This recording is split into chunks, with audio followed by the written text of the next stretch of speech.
Xin mời các bạn nghe phần 2 truyện Boy Love fanfic thám tử lừng danh Conan, Couple Genshin, viên đạn bạc tại Kim Chủ Audio. Nhớ nhấn đăng ký kênh, thông báo, like và đăng ký hội viên để nghe audio mới nhất nha. Tình yêu nào song xanh có thể tặng shop cốc cà phê để shop có thêm động lực nhé ạ. Còn bây giờ chúc các bạn nghe chuyện vui vẻ.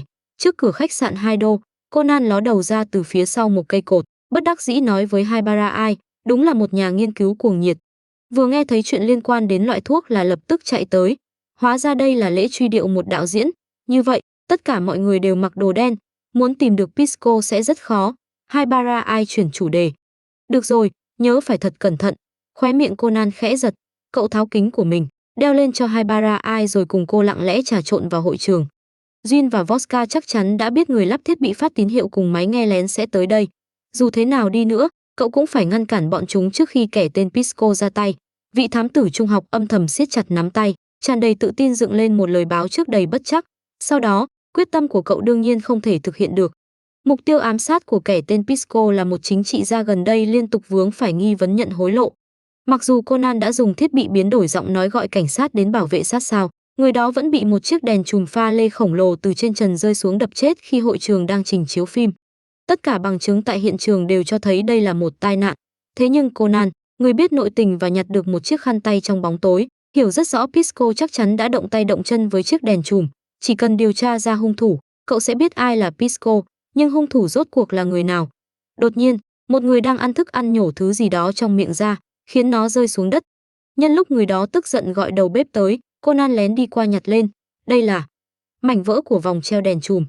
Chiếc khăn tay màu tím và mảnh vỡ của vòng treo, hiện tại chỉ có 2 manh mối, mặc dù không nhiều, vẫn cần phải điều tra. Trước tiên, hãy đến quầy lễ tân hỏi thử. Hai đứa trẻ nhân lúc hỗn loạn rời khỏi hội trường, hoàn toàn không phát hiện một ánh mắt đang dõi theo mình từ phía sau. Nữ minh tinh nổi tiếng người Mỹ có vẻ ngoài quyến rũ tìm một góc không ai chú ý rồi lấy điện thoại ra. Những ngón tay cô nhanh chóng lướt trên màn hình, sau khi nhấn gửi, người phụ nữ liếc nhìn một hướng khác trong đám đông. Suy nghĩ một lát, cô tiếp tục gõ thêm một tin nhắn. Khép điện thoại lại, đôi môi đỏ mọng của cô khẽ cong lên, không cần cảm ơn tôi quá đâu, Jin. Hai chú mèo nhỏ đã lẻn vào rồi. Ồ, hình như những chú mèo nhỏ đã bị để ý tới rồi. Jin không chút do dự xóa cả hai tin nhắn. Hắn cụp mắt, ra lệnh cho Vodka đang lái xe tăng tốc. Người phụ nữ chờ mãi không nhận được hồi âm, vừa bất mãn vừa hiểu rõ, đúng là một kẻ nhàm chán. Sau khi biết tên 7 người có khăn tay màu tím từ quầy lễ tân, Conan gần như có thể kết luận hung thủ sát hại nạn nhân cũng chính là Pisco, chắc chắn nằm trong số họ. Nếu vậy, phải nghĩ cách thông báo cho thanh tra Meager và những cảnh sát đang có mặt. Đúng lúc Conan đang suy nghĩ, cửa lớn hội trường đột nhiên mở ra, đám đông vốn hoảng loạn vì vụ tử vong lập tức ùa ra ngoài. Cảnh sát thật sự không tìm được bằng chứng, người gọi điện báo rằng sẽ xảy ra án mạng cũng không hề lộ diện. Trong khi đó, tâm trạng của những người trong hội trường càng lúc càng kích động. Không còn cách nào khác, cảnh sát đành mở cửa lớn để mọi người rời đi. Dòng người chen chúc tràn ra lập tức tách hai đứa trẻ khỏi nhau. Khi Conan quay đầu lại, bóng dáng Haibara đã biến mất. Một dự cảm xấu không rõ nguyên nhân dâng lên. Conan lập tức chạy trở lại xe của tiến sĩ Agasa trước khách sạn, dùng bộ đàm gọi Haibara Ai đang đeo kính của mình, nhưng mãi không nhận được câu trả lời. Haibara mất liên lạc. Chẳng lẽ tổ chức đã phát hiện cô? Đáng ghét. Conan hối hận nghiến răng. Giá như lúc đó cậu chú ý hơn. Này, Haibara. Conan sử dụng giọng Kudo Shinichi gọi điện cho thanh tra Meager, yêu cầu ông nghĩ cách giữ 7 người đó lại. Đồng thời, cậu vẫn tiếp tục gọi Haibara, nhưng thời gian từng chút trôi qua, cho dù Conan liên tục liên lạc, đối phương vẫn không trả lời. Kudo. Không biết đã qua bao lâu, giọng Haibara cuối cùng cũng vang lên. Tâm trạng lo lắng của Conan hơi thả lỏng. Bây giờ cô đang ở đâu? Vừa rồi ngoài hành lang hội trường đã xảy ra chuyện gì? Tại sao cô đột nhiên biến mất? Tôi gọi mãi mà cô cũng không trả lời. Cậu ồn ào quá. Conan. Ở bên ngoài hội trường, tôi bị dòng người đẩy tách ra. Sau đó có người từ phía sau đánh ngất rồi đưa tôi tới căn phòng này. Haibara Ai đứng dậy, quan sát xung quanh. Hiện tại tôi có lẽ đang ở trong một hầm rượu. Nơi đây có rất nhiều rượu. Ở đây còn có một chiếc xe đẩy, một thùng giấy và một bộ đồng phục của nhân viên vệ sinh. Có lẽ người đó đã đặt tôi vào trong thùng giấy rồi đưa đến đây. Xem ra đây là nơi Pisco lựa chọn làm chỗ dừng chân tạm thời. Trong phòng còn có máy tính xách tay cùng điện thoại di động được kết nối với máy tính. Haibara Ai nhấn vài phím trên máy tính. Khi nhìn thấy ảnh của mình hiện trên màn hình, cô nở một nụ cười tự giễu. Xem ra thân phận của tôi đã bị bại lộ rồi. Cái gì? Conan kinh ngạc. Cô có thể chạy khỏi đó không? Cửa đã bị khóa từ bên ngoài, tôi không mở được. chỉ có một lò sưởi. Haibara ai nhìn ống khói phía trên lò sưởi, đáng tiếc hiện tại tôi đang mang cơ thể trẻ con, nếu không, tôi có thể trèo lên từ đây rồi rời khỏi khách sạn qua sân thượng. Haibara, tình trạng cảm của cô thế nào rồi? Trong đầu Conan chợt lóe lên một ý nghĩ, cậu lập tức hỏi. Nhờ ơn Pisco, tôi đã nằm dưới đất một thời gian dài. Bây giờ hình như đã phát sốt. Haibara ai đưa tay thử nhiệt độ trên trán. Động tác của cô đột nhiên khựng lại. À, Conan mỉm cười, bây giờ cô đã có cơ hội tự thu thập số liệu trên cơ thể mình rồi. Đáng tiếc không ở trong phòng thí nghiệm, nếu không sẽ thu được số liệu chính xác hơn. Haibara ai bắt đầu tìm rượu bạch càn trên những dãy kệ. Lông mày Conan giật nhẹ, tranh thủ thời gian rời khỏi đó mới là chuyện quan trọng. Tôi biết, nhưng dựa theo kinh nghiệm của cậu, từ lúc uống rượu đến khi cơ thể khôi phục vẫn cần một khoảng thời gian.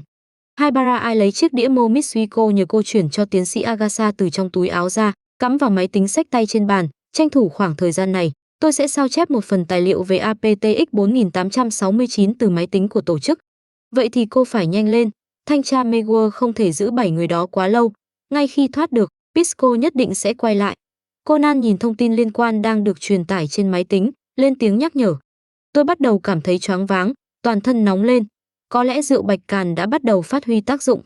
Giọng Haibara ai hơi nặng nề, mang theo tiếng thở gấp. Có khi chỉ là cô uống quá nhiều nên say thôi. Conan hoàn toàn bất lực trước người vẫn không quên nghiên cứu ngay trong tình huống nguy cấp như vậy. Hình như cũng có lý. Haibara ai chăm chú nhìn thanh tiến trình trên màn hình, cố giữ tỉnh táo. Này, Shinichi, cháu nhìn kìa. Tiến sĩ Agasa đột nhiên cắt ngang Conan, người đang định tranh luận với Haibara qua tai nghe. Conan ngẩng đầu nhìn theo hướng ông chỉ, ánh mắt lập tức trở nên nghiêm trọng. Cách xe của tiến sĩ Agasa không xa, chẳng biết từ lúc nào đã có một chiếc Porsche màu đen đỗ bên đường. Hai người đàn ông mặc đồ đen bước xuống xe. Một người có thân hình cao lớn, đeo kính râm, người còn lại có mái tóc dài màu bạc ánh vàng, gương mặt lạnh lùng và hờ hững. Jin, tại sao bọn họ lại tìm đến đây? Rõ ràng trước đó cậu đã thỏa thuận với thanh tra Meguer, nếu thả 7 người kia đi, ông nhất định phải báo cho cậu trước. Pisco cũng không có cơ hội truyền tin cho bọn chúng. Vậy tại sao? Nhìn chiếc máy tính xách tay trong tay Vodka, Conan lập tức hiểu ra, chẳng lẽ bọn chúng đã cài thiết bị phát tín hiệu trong máy tính của Pisco từ trước? Nếu vậy, nhất định là do không thể liên lạc được với Pisco nên bọn chúng tự tìm tới. Nghĩ đến đây, Conan lập tức liên lạc với Haibara. Haibara, không ổn rồi, bọn chúng đã tới, cô mau trốn vào trong lò sưởi đi. Qua tai nghe truyền đến tiếng thở nặng nề của Haibara ai. Conan vội hỏi, cô sao vậy? Haibara. Haibara. Trong lúc gọi tên cô gái, một câu hỏi đột nhiên lóe lên trong đầu Conan. Gin. Chẳng phải hắn đã ra tay cứu Haibara sao? Tại sao bây giờ lại hợp tác với Pisco? Rõ ràng tên đó định giết Haibara. Trên đường tới đây, Vodka đã liên lạc với Pisco nhiều lần, nhưng đối phương vẫn không hề trả lời. Thiết bị phát tín hiệu cho thấy vị trí vẫn ở khách sạn Haido. Theo lý mà nói, Pisco chưa rời khỏi đây. Nhưng tại sao hắn lại mất liên lạc? Jin trầm ngâm một lát rồi quyết định tự mình vào kiểm tra. Nghe tiếng bước chân Vodka phía sau, Jin cụp mắt, bình tĩnh suy nghĩ. Nếu Pisco đã khống chế được người phụ nữ kia, vậy thì dứt khoát tìm cơ hội xử lý luôn lão già đó. Lần theo tín hiệu đến trước một căn phòng, Vodka lập tức bước vào trước. Sau khi quan sát tình hình bên trong, cậu ta quay sang nói với Jin, Pisco hình như không có ở đây, đại ca. Rõ ràng đã hẹn 30 phút sau gặp mặt, vậy mà đến một tin nhắn cũng không có. Rốt cuộc tên đó đã đi đâu, cũng không có dấu vết của người phụ nữ kia. Jin quan sát xung quanh, nhưng điều đó cũng không có nghĩa Sherry chưa bị Pisco. Vodka cầm chai rượu bạch càn đã uống dở trên bàn lên, tên này cũng biết hưởng thụ thật, nhưng nhắc mới nhớ, hắn có địa vị cao như vậy, tại sao lại trốn trong căn phòng nhỏ này? Có lẽ tên đó cẩn thận chuẩn bị đường lui. Nếu lần đầu không thành công, hắn cũng có thể giải quyết mục tiêu ở đây. Ánh mắt Jin rơi xuống sàn nhà cạnh lò sưởi. Lời nói của hắn khựng lại trong thoáng chốc, gần như không thể nhận ra. Hắn bước lại gần vài bước, nghiêng tai lắng nghe. Từ trong lò sưởi truyền ra tiếng thở rất nhỏ. Trốn trong lò sưởi sao? Quả nhiên đủ thông minh. Jin khẽ nheo mắt. Dù sao chúng ta cũng nên rời khỏi đây sớm, đại ca. Vodka nói, bên ngoài có rất nhiều cảnh sát. Nếu thân phận bị bại lộ sẽ rất phiền phức. Cũng đúng, Jin đáp một tiếng, lại liếc nhìn lò sưởi rồi đi theo Vodka ra ngoài. Sau khi rời khỏi hầm rượu, Jin quay sang dặn Vodka, người phụ nữ đó có lẽ vẫn chưa kịp rời khỏi đây, chia nhau ra tìm, em hiểu rồi. Vodka đáp, xoay người tìm kiếm dọc hành lang, nhìn bóng dáng Vodka bị dòng người che khuất, Jin quay người, đi về phía tầng cao nhất phía trên hầm rượu. Trên sân thượng phủ một lớp tuyết trắng tinh. Khi Jin bước tới, hắn vừa hay nhìn thấy một bóng người đang bò ra khỏi ống khói. Người xuất hiện không còn mang dáng vẻ của một đứa trẻ, mà đã khôi phục hình dạng vốn có của Sherry. Nhìn mặt tuyết trắng dưới chân, Jin không tiến lên. Hắn hơi nheo mắt quan sát người phụ nữ trưởng thành trước mặt, đúng là một niềm vui bất ngờ. Sherry. Haibara ai giật mình, nhanh chóng quay người lại. Khi nhìn thấy người đàn ông đứng trước cửa sân thượng, đồng tử cô đột nhiên co lại. Gin. Cơ thể đã khôi phục. Thuốc giải được nghiên cứu thành công rồi sao? Jin hỏi ra nghi vấn trong lòng. Vẫn chưa. Haibara ai dùng một tay chống lên bức tường phía sau để giữ vững cơ thể. Kudo nói trạng thái này chỉ là tạm thời. Cứ như vậy khai ra đồng đội của mình. Cô thật sự rất tin tưởng tôi. Jin khẽ nhướng một bên mày. Haibara ai cong môi, mang theo chút thăm dò. Chẳng phải đồng đội của tôi chính là người anh vẫn luôn vô tình hoặc cố ý bảo vệ sao? Jin nheo mắt. Vermont nói. Haibara ai lập tức đẩy trách nhiệm cho người khác. Sau đó, nhớ lại nghi vấn vẫn luôn tồn tại trong lòng. Cô hỏi. Jin, tại sao anh lại cứu tôi và Kudo? Anh có mục đích gì? Chẳng qua chỉ là tiện tay. Jin khựng lại trong thoáng chốc rồi lập tức trả lời. Anh tuyệt đối sẽ không làm chuyện vô nghĩa, cho nên không cần tìm cớ. Đôi mắt xanh băng giá của Haibara ai vô cùng trong suốt. Tại sao anh phải làm như vậy? Jin mất kiên nhẫn cau mày, không có lý do gì cả. Mau xuống dưới bằng đường ống khói. Nhân lúc Pisco chưa tới thì nhanh chóng rời khỏi đây. Vì sao? Haibara ai còn chưa kịp hỏi hết, vai trái đột nhiên đau nhói, máu tươi nhỏ xuống mặt tuyết, chậm rãi loang ra. Người đàn ông đối diện đang giơ tay trái, trong tay rõ ràng là một khẩu súng. Haibara ai hé miệng, anh. Ánh sáng lạnh lẽo lóe lên trong đôi mắt xanh sẫm của Jin. Hắn hạ giọng nói với người phụ nữ đang ôm vai trái, mau đi đi, đại ca, anh ở đây sao? Đã tìm thấy người phụ nữ đó. Sherry. Vodka xuất hiện sau cánh cửa. Khi nhìn thấy người phụ nữ đối diện, cậu ta lập tức rút súng. Jin cau mày, một lần nữa nâng khẩu súng trong tay trái lên rồi bóp cò. Mấy viên đạn sượt qua cơ thể Haibara ai, để lại từng vết xước. Nói cho tôi biết, Sherry. Rốt cuộc cô đã thoát khỏi phòng hơi độc của tổ chức bằng cách nào? Giả vờ cũng thật giống. Chẳng lẽ anh không biết sao? Haibara ai âm thầm nghĩ. Cô lợi dụng sức ép từ những viên đạn Jin bắn tới, lặng lẽ tiến gần về phía ống khói. Vốn dĩ tôi có thể giải quyết cô ngay trong cái lò sưởi bẩn thỉu đó, nhưng tôi muốn để cô chết đẹp mắt hơn một chút. Jin nói rồi bắn một viên đạn vào đùi Haibara ai, khiến cơ thể cô loạng choạng, phải vịn lên thành ống khói. Vậy tôi còn phải cảm ơn anh vì đã đứng ngoài trời lạnh chờ tôi lâu như vậy sao? Haibara ai âm thầm thay đổi trọng tâm cơ thể. Vodka đứng bên cạnh lẩm bẩm, thì ra đại ca đã sớm biết người phụ nữ này trốn ở đó, vậy mà còn bắt em tìm lâu như thế. Chẳng lẽ đại ca cố ý để em đi để hai người có thời gian nói chuyện riêng sao? Tên Vodka này. Ánh mắt Jin trở nên lạnh lẽo, nòng súng trong tay một lần nữa nhắm thẳng vào người phụ nữ đối diện. Nếu cô không chịu nói thì không còn cách nào khác. Muốn bắn từ góc độ này, vừa khiến cô ta tránh được viên đạn vừa ngã xuống ống khói, dường như hơi khó. Nhưng Jin kín đáo liếc người đàn ông đeo kính râm bên cạnh, sau đó chuyển ánh mắt về Haibara ai. Khóe môi hắn cong lên thành một độ lạnh lẽo, đi gặp người chị đã chết của cô đi. Mặc dù hơi mạo hiểm, nhưng đây là cách duy nhất để người phụ nữ này thoát khỏi tình cảnh hiện tại. Jin nghĩ như vậy, ngón trỏ chậm rãi bóp cò, ngay trước khi viên đạn được bắn ra, một tiếng xé gió cực nhỏ vang lên. Jin chỉ cảm thấy cánh tay phải hơi nhói, cảm giác tê dại lập tức lan từ cánh tay ra toàn thân, kim gây mê. Tầm mắt hắn chỉ kịp bắt được một tia sáng lạnh rồi nó lập tức biến mất trong không khí. Cơn buồn ngủ như thủy triều ập đến, Jin ôm cánh tay phải, quỳ một gối xuống nền tuyết, nhưng trong lòng lại âm thầm thở phào nhẹ nhõm. Đại ca, anh sao vậy? Vodka vội đỡ lấy Jin, mau xuống dưới bằng đường ống khói. Một giọng nói xa lạ đột nhiên vang lên phía sau cánh cửa. Vodka lập tức quay người, bắn mấy phát về phía phát ra âm thanh. Mau lên, giọng nói kia lại vang lên. Vodka lấy lại tinh thần, vội xoay người bắn về phía Haibara ai, nhưng phát súng ấy bị lệch, người phụ nữ đã rơi xuống miệng ống khói. Đáng chết, Vodka thấp giọng chửi, sau đó vội đỡ Jin dậy, đại ca cứ yên tâm. Lúc em tới, Pisco vừa kết thúc ghi lời khai, bây giờ chắc đã trở lại hầm rượu. Người phụ nữ đó không chạy thoát được đâu. Cái gì? Nếu vậy, người phụ nữ kia, cơ thể gần như đã mất cảm giác, Jin cố gắng duy trì tỉnh táo, mím chặt môi. Khẩu súng trong tay trái nhắm vào cánh tay phải, sau đó hắn bóp cò. Cơn đau dữ dội trong nháy mắt kéo ý thức của hắn tỉnh táo trở lại. Pisco không thể giữ lại. Jin đứng lên, đang định đi xuống theo đường ống khói thì điện thoại trong người đột nhiên đổ chuông. Liếc nhìn người gọi tới, hắn nhấn nút nghe, là tôi. Pisco quá bất cẩn, lại để người khác chụp được cảnh hắn ra tay. Không thể để sự tồn tại của tổ chức bị bại lộ. Gin, cậu biết mình phải làm gì? Giọng nói truyền qua điện thoại khàn khàn và khô khốc, nhưng nội dung lại khiến khóe môi Jin cong lên. Tôi hiểu rồi.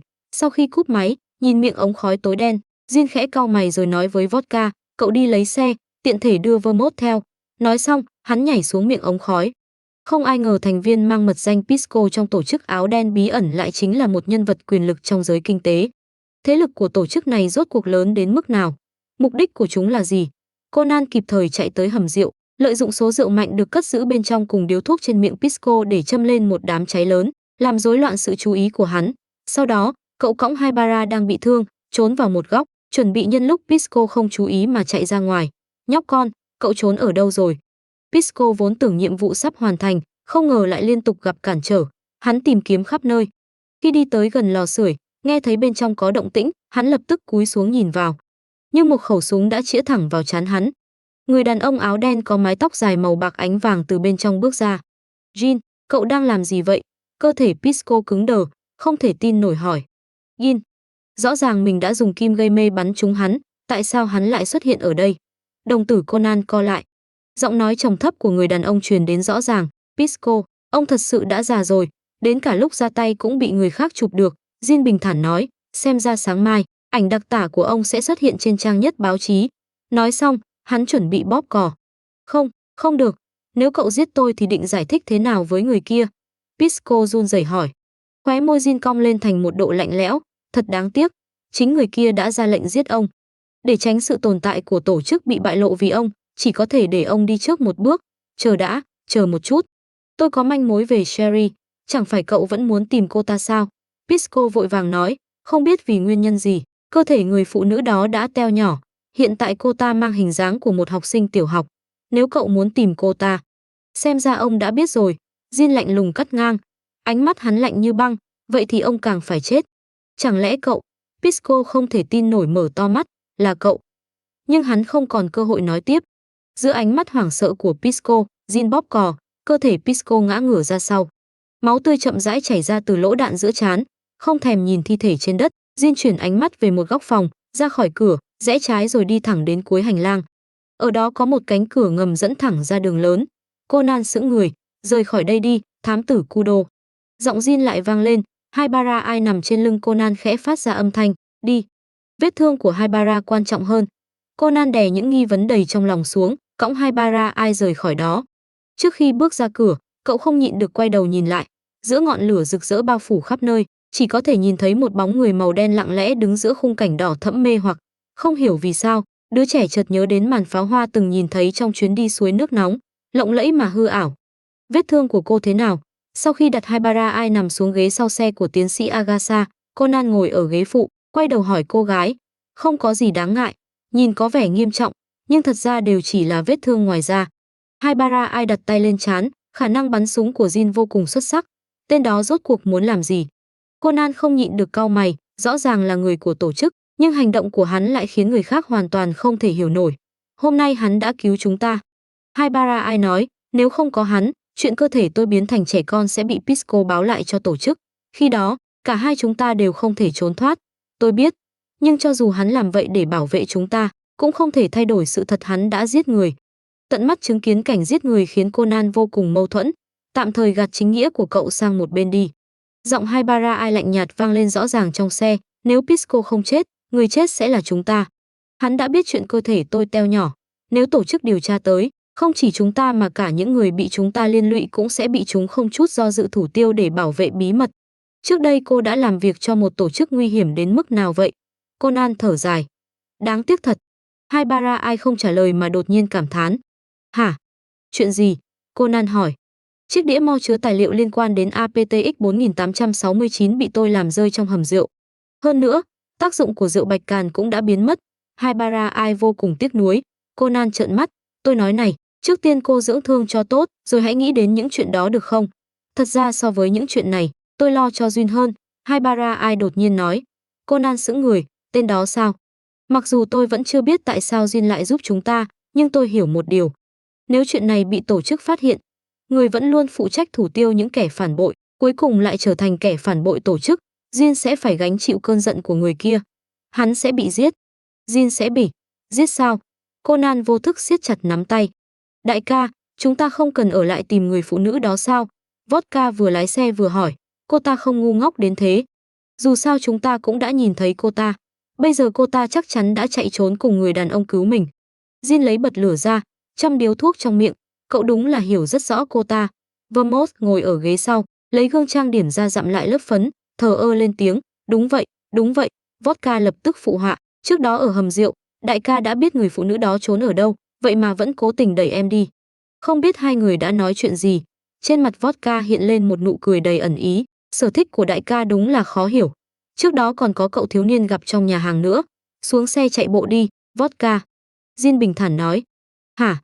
Vodka tự mình chứng minh thế nào là vui quá hóa buồn. Đã gặp hai chú mèo nhỏ đó rồi, cô cảm thấy thế nào? Ô, Jin cất điện thoại vào túi áo, phả ra một làn khói.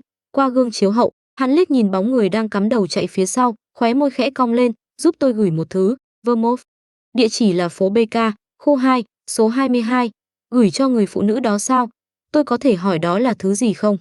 Người phụ nữ ngồi phía sau hỏi. Chỉ là một chiếc đĩa mo. Đầu ngón tay Jin chạm vào lớp vỏ nhựa cứng trong túi áo. Tác giả có lời muốn nói, Vermouth thích thêm biểu tượng cảm xúc khi nhắn tin, thích trêu chọc người khác, còn thích cùng Jin bắt nạt vodka. Xin hãy để tôi viết tiếp. Ô. Người bạn đi ngang qua bật cười đầy ẩn ý, sau đó tại hạ lại phải quỳ trên bàn phím suốt một đêm. Em yêu, tôi biết sai rồi. Ai, cháu nhận được một gói hàng này. Tại cửa tầng hầm, tiến sĩ Agatha cẩn thận ló đầu vào, nhìn cô bé đang đống giữa một đống thiết bị thí nghiệm. Cháu không mua gì cả. Haibara ai nhỏ chất lỏng trong ống hút và ống nghiệm, không quay đầu lại. Vậy sao? Nhưng trên này rõ ràng ghi tên cháu. Tiến sĩ Agatha lại nhìn chiếc hộp giấy trong tay. Người gửi là ai? Người đàn ông vô vị và vô tình. Tiến sĩ Agatha nhìn dòng tên trên hộp, vẻ mặt vô cùng khó xử đọc lên. Haibara ai tiếp tục quan sát phản ứng của chất lỏng trong ống nghiệm. Có lẽ là trò đùa của ai đó. Conan cầm lấy chiếc hộp, quan sát một lượt. Vẻ mặt cậu đột nhiên trở nên nghiêm túc. Này, Haibara. Sao vậy? Haibara ai thuận miệng đáp. Tên người nhận là Sherry. Conan đọc dòng chữ tiếng Anh rồi ngẩng đầu. Đúng như dự đoán, động tác trong tay Haibara ai lập tức dừng lại. Đúng vậy, bác thấy đó là tên trước đây của ai nên mang xuống. Tiến sĩ Agatha vuốt đỉnh đầu bóng loáng của mình. Bác cũng bất cẩn quá rồi đấy. Hơn nữa, tên thật của Haibara là Miyano Shiho mà. Conan cảm thấy hơi đau đầu. Đúng lúc này, chiếc hộp trong tay bị lấy đi. Haibara ai mở nắp hộp, lấy ra một hộp nhựa hình vuông. Cô không lo bên trong có cài cơ quan sao? Đúng là chẳng biết sợ gì cả. Conan cau mày. Haibara ai mở chiếc hộp nhỏ. À, là chiếc đĩa mo đó. Hả? Chiếc đĩa mo tôi dùng để sao chép dữ liệu về loại thuốc. Haibara ai giơ món đồ trong tay lên, nhìn Conan rồi nhắc nhở. Chiếc đĩa tôi đã làm rơi trong hầm rượu ở khách sạn Haido mấy ngày trước. Tôi đương nhiên biết đó là chiếc đĩa mo nào. Conan gần như phát điên, vấn đề là rốt cuộc ai đã gửi nó cho cô. Haibara ai liếc thông tin trên hộp, người đàn ông vô vị và vô tình. Conan, còn có thể trò chuyện bình thường được nữa không vậy? Bên trong còn có một tờ giấy và một chiếc chìa khóa. Haibara ai lấy chiếc đĩa mo ra, sau đó lấy từ đáy hộp một tờ giấy cùng một miếng kim loại nhỏ. Đây là chìa khóa của một căn phòng nào đó. Conan nhìn hình dạng chiếc chìa khóa rồi phán đoán. Sau đó, cậu quay sang Haibara, trên giấy viết gì? Người đàn ông vô vị kia chỉ nhờ tôi gửi chiếc đĩa mo. Nhưng tôi cho rằng trẻ con không nên chơi quá nhiều trò chơi điện tử, nên tặng hai đứa một địa chỉ. Chúc thám hiểm vui vẻ nhé. Ô, Haibara ai đọc. Làm sao cô đọc được cả biểu cảm ở cuối câu vậy? Conan không nhịn được than phiền, sau đó hỏi, người ký tên là ai? Vermouth. Haibara ai liếc tờ giấy. Vermouth đi. Conan kinh ngạc, như vậy người đàn ông vô vị và vô tình mà cô ta nói chính là Jin. Haibara ai trả lời, nói cách khác, Jin đã nhặt chiếc đĩa mo tôi làm rơi rồi nhờ Vermouth gửi lại. Sau đó Vermouth tiện thể tặng chúng ta thêm một món quà nhỏ. Conan có chút không thể bình tĩnh. Sao vậy? Haibara ai nhìn cậu. Cô còn hỏi sao vậy à? Conan vô cùng bất lực, tại sao bọn họ biết địa chỉ của cô? Hơn nữa còn gửi đồ đến tận đây, chẳng lẽ không sợ bị người khác phát hiện sao? Tại sao những người của tổ chức áo đen mà cậu gặp đều kỳ lạ như vậy? Nếu là Vermouth thì không cần lo bị phát hiện. Haibara ai nói, cô ta giỏi nhất là cải trang. Cô ta được gọi là phù thủy nghìn mặt. Nhìn vẻ mặt bình thản như thể chỉ đang bàn tối nay ăn gì của Haibara ai, Conan không nhịn được thở dài. Người phụ nữ này cũng quá thản nhiên rồi. Cuối tuần này cậu có rảnh không? Người phụ nữ quá thản nhiên hỏi Conan. Cuối tuần sao? Chắc là có. Conan suy nghĩ rồi trả lời. Vậy chúng ta đi thám hiểm. Haibara ai nhìn địa chỉ Vermouth để lại trên giấy, địa điểm cũng không quá xa ở. Cô không lo đó là một cái bẫy sao? Khóe miệng Conan giật nhẹ. Đối với một tờ giấy không rõ mục đích như vậy, cô cũng phối hợp quá mức rồi đấy. Haibara ai cắm chiếc đĩa mo vào máy tính. Tại sao phải lo lắng? Vermouth tuyệt đối sẽ không làm chuyện khiến Jin gặp khó khăn. còn Jin cũng không có ý định làm hại chúng ta. Vậy sao? Conan sững người. Thứ Vermouth muốn chúng ta biết có lẽ liên quan đến chúng ta. Haibara lướt qua thông tin trên máy tính, bình tĩnh nói, hơn nữa, đó là thứ cô ta cho rằng chúng ta nên biết. Conan vẫn hơi do dự, nhưng mà, nếu cậu không đi, tôi sẽ tự đi. Haibara lạnh nhạt liếc Conan. Đọc rõ thông tin cậu thật phiền phức trong ánh mắt cô gái, Conan nghiến răng, tôi đi. Nếu những gì Haibara nói là thật, vậy thứ Vermouth muốn họ biết, lại còn có liên quan đến họ. Chiều thứ Bảy, bóng dáng hai đứa trẻ xuất hiện dưới một khu nhà dân ở ngoại ô Tokyo. Cậu bé đeo cặp kính lớn quan sát xung quanh rồi nói với cô gái mặc áo hoodie bên cạnh, không phát hiện điều gì bất thường. Cô gái bên cạnh đi thẳng vào trong, vất vả rồi, chó cảnh sát nhỏ. Đứng lại. Chó cảnh sát nhỏ là cái quái gì? Conan nghiến răng nghiến lợi đuổi theo phía sau. Hai người lần lượt đi lên tầng, dừng lại trước một cánh cửa. Conan nói, chính là nơi này. Haibara lấy chìa khóa từ trong túi ra, tra vào ổ rồi nhẹ nhàng xoay tay nắm cửa. Một tiếng kéo kẹt vang lên. Bản lề lâu ngày không được sử dụng phát ra âm thanh khiến người ta ê răng. Nơi này đã bao lâu không có người ở rồi? Conan quan sát cách bài trí trong phòng. Đây chỉ là một căn nhà hết sức bình thường. Bởi chủ nhân đã lâu không trở về, đồ đạc phủ đầy bụi, nhưng nhìn rèm cửa màu xanh lam, những món đồ trang trí nhỏ xuất hiện khắp nơi cùng bình hoa được đặt trên bàn, có thể nhận ra trước đây nơi này từng được chủ nhân chăm chút thành một không gian vô cùng ấm áp. Ánh mắt Haibara dừng lại trên chiếc ghế sofa, cả người cô đột nhiên run lên. Chị gái, cái gì? Conan kinh ngạc nhìn về phía Haibara. Cô gái nhìn chằm chằm chiếc gối ôm cũ kỹ trên ghế sofa, tôi nhận ra nó. Chính tay chị gái tôi đã làm. Chẳng lẽ chủ nhân của căn phòng này là chị gái cô? Trong đầu Conan lập tức nảy ra một suy đoán táo bạo. Tôi không biết. Haibara lắc đầu, ánh mắt vô cùng phức tạp. Tôi chưa từng nghe chị ấy nhắc đến việc mình có một căn nhà như thế này. Nhưng phong cách của căn phòng này, tôi không thể quen thuộc hơn. Cô chỉ vào bình hoa đặt trên chiếc bàn cạnh cửa sổ. Trong đôi mắt xanh băng giá lóe lên ánh sáng khó gọi tên. Chiếc bình hoa này, tôi từng nhìn thấy trong nhà chị ấy. Giả sử căn phòng này thật sự thuộc về chị gái cô.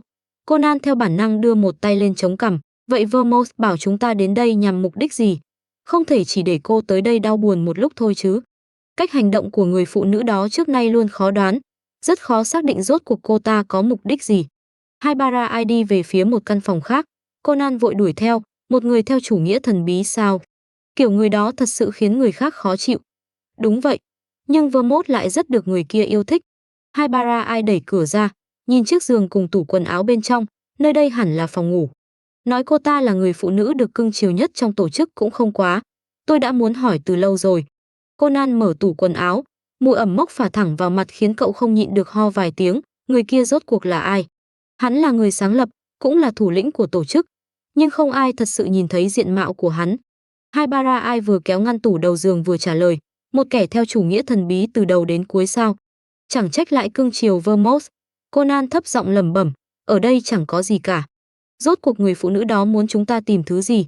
Haibara đột nhiên nhớ ra điều gì. Nếu nơi này thật sự là nhà của chị gái tôi. Cô chưa nói hết đã xoay người đi sang căn phòng khác.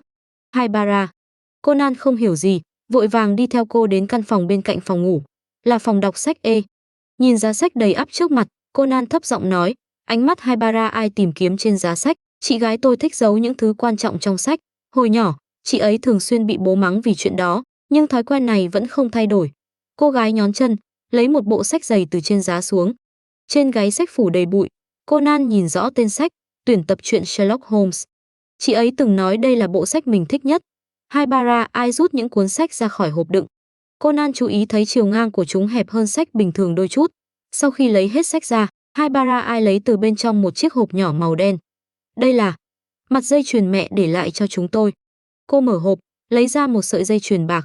Trên dây là một mặt dây chuyền bằng bạc lớn cỡ móng tay người trưởng thành, được chạm khắc thành hình một đóa hoa.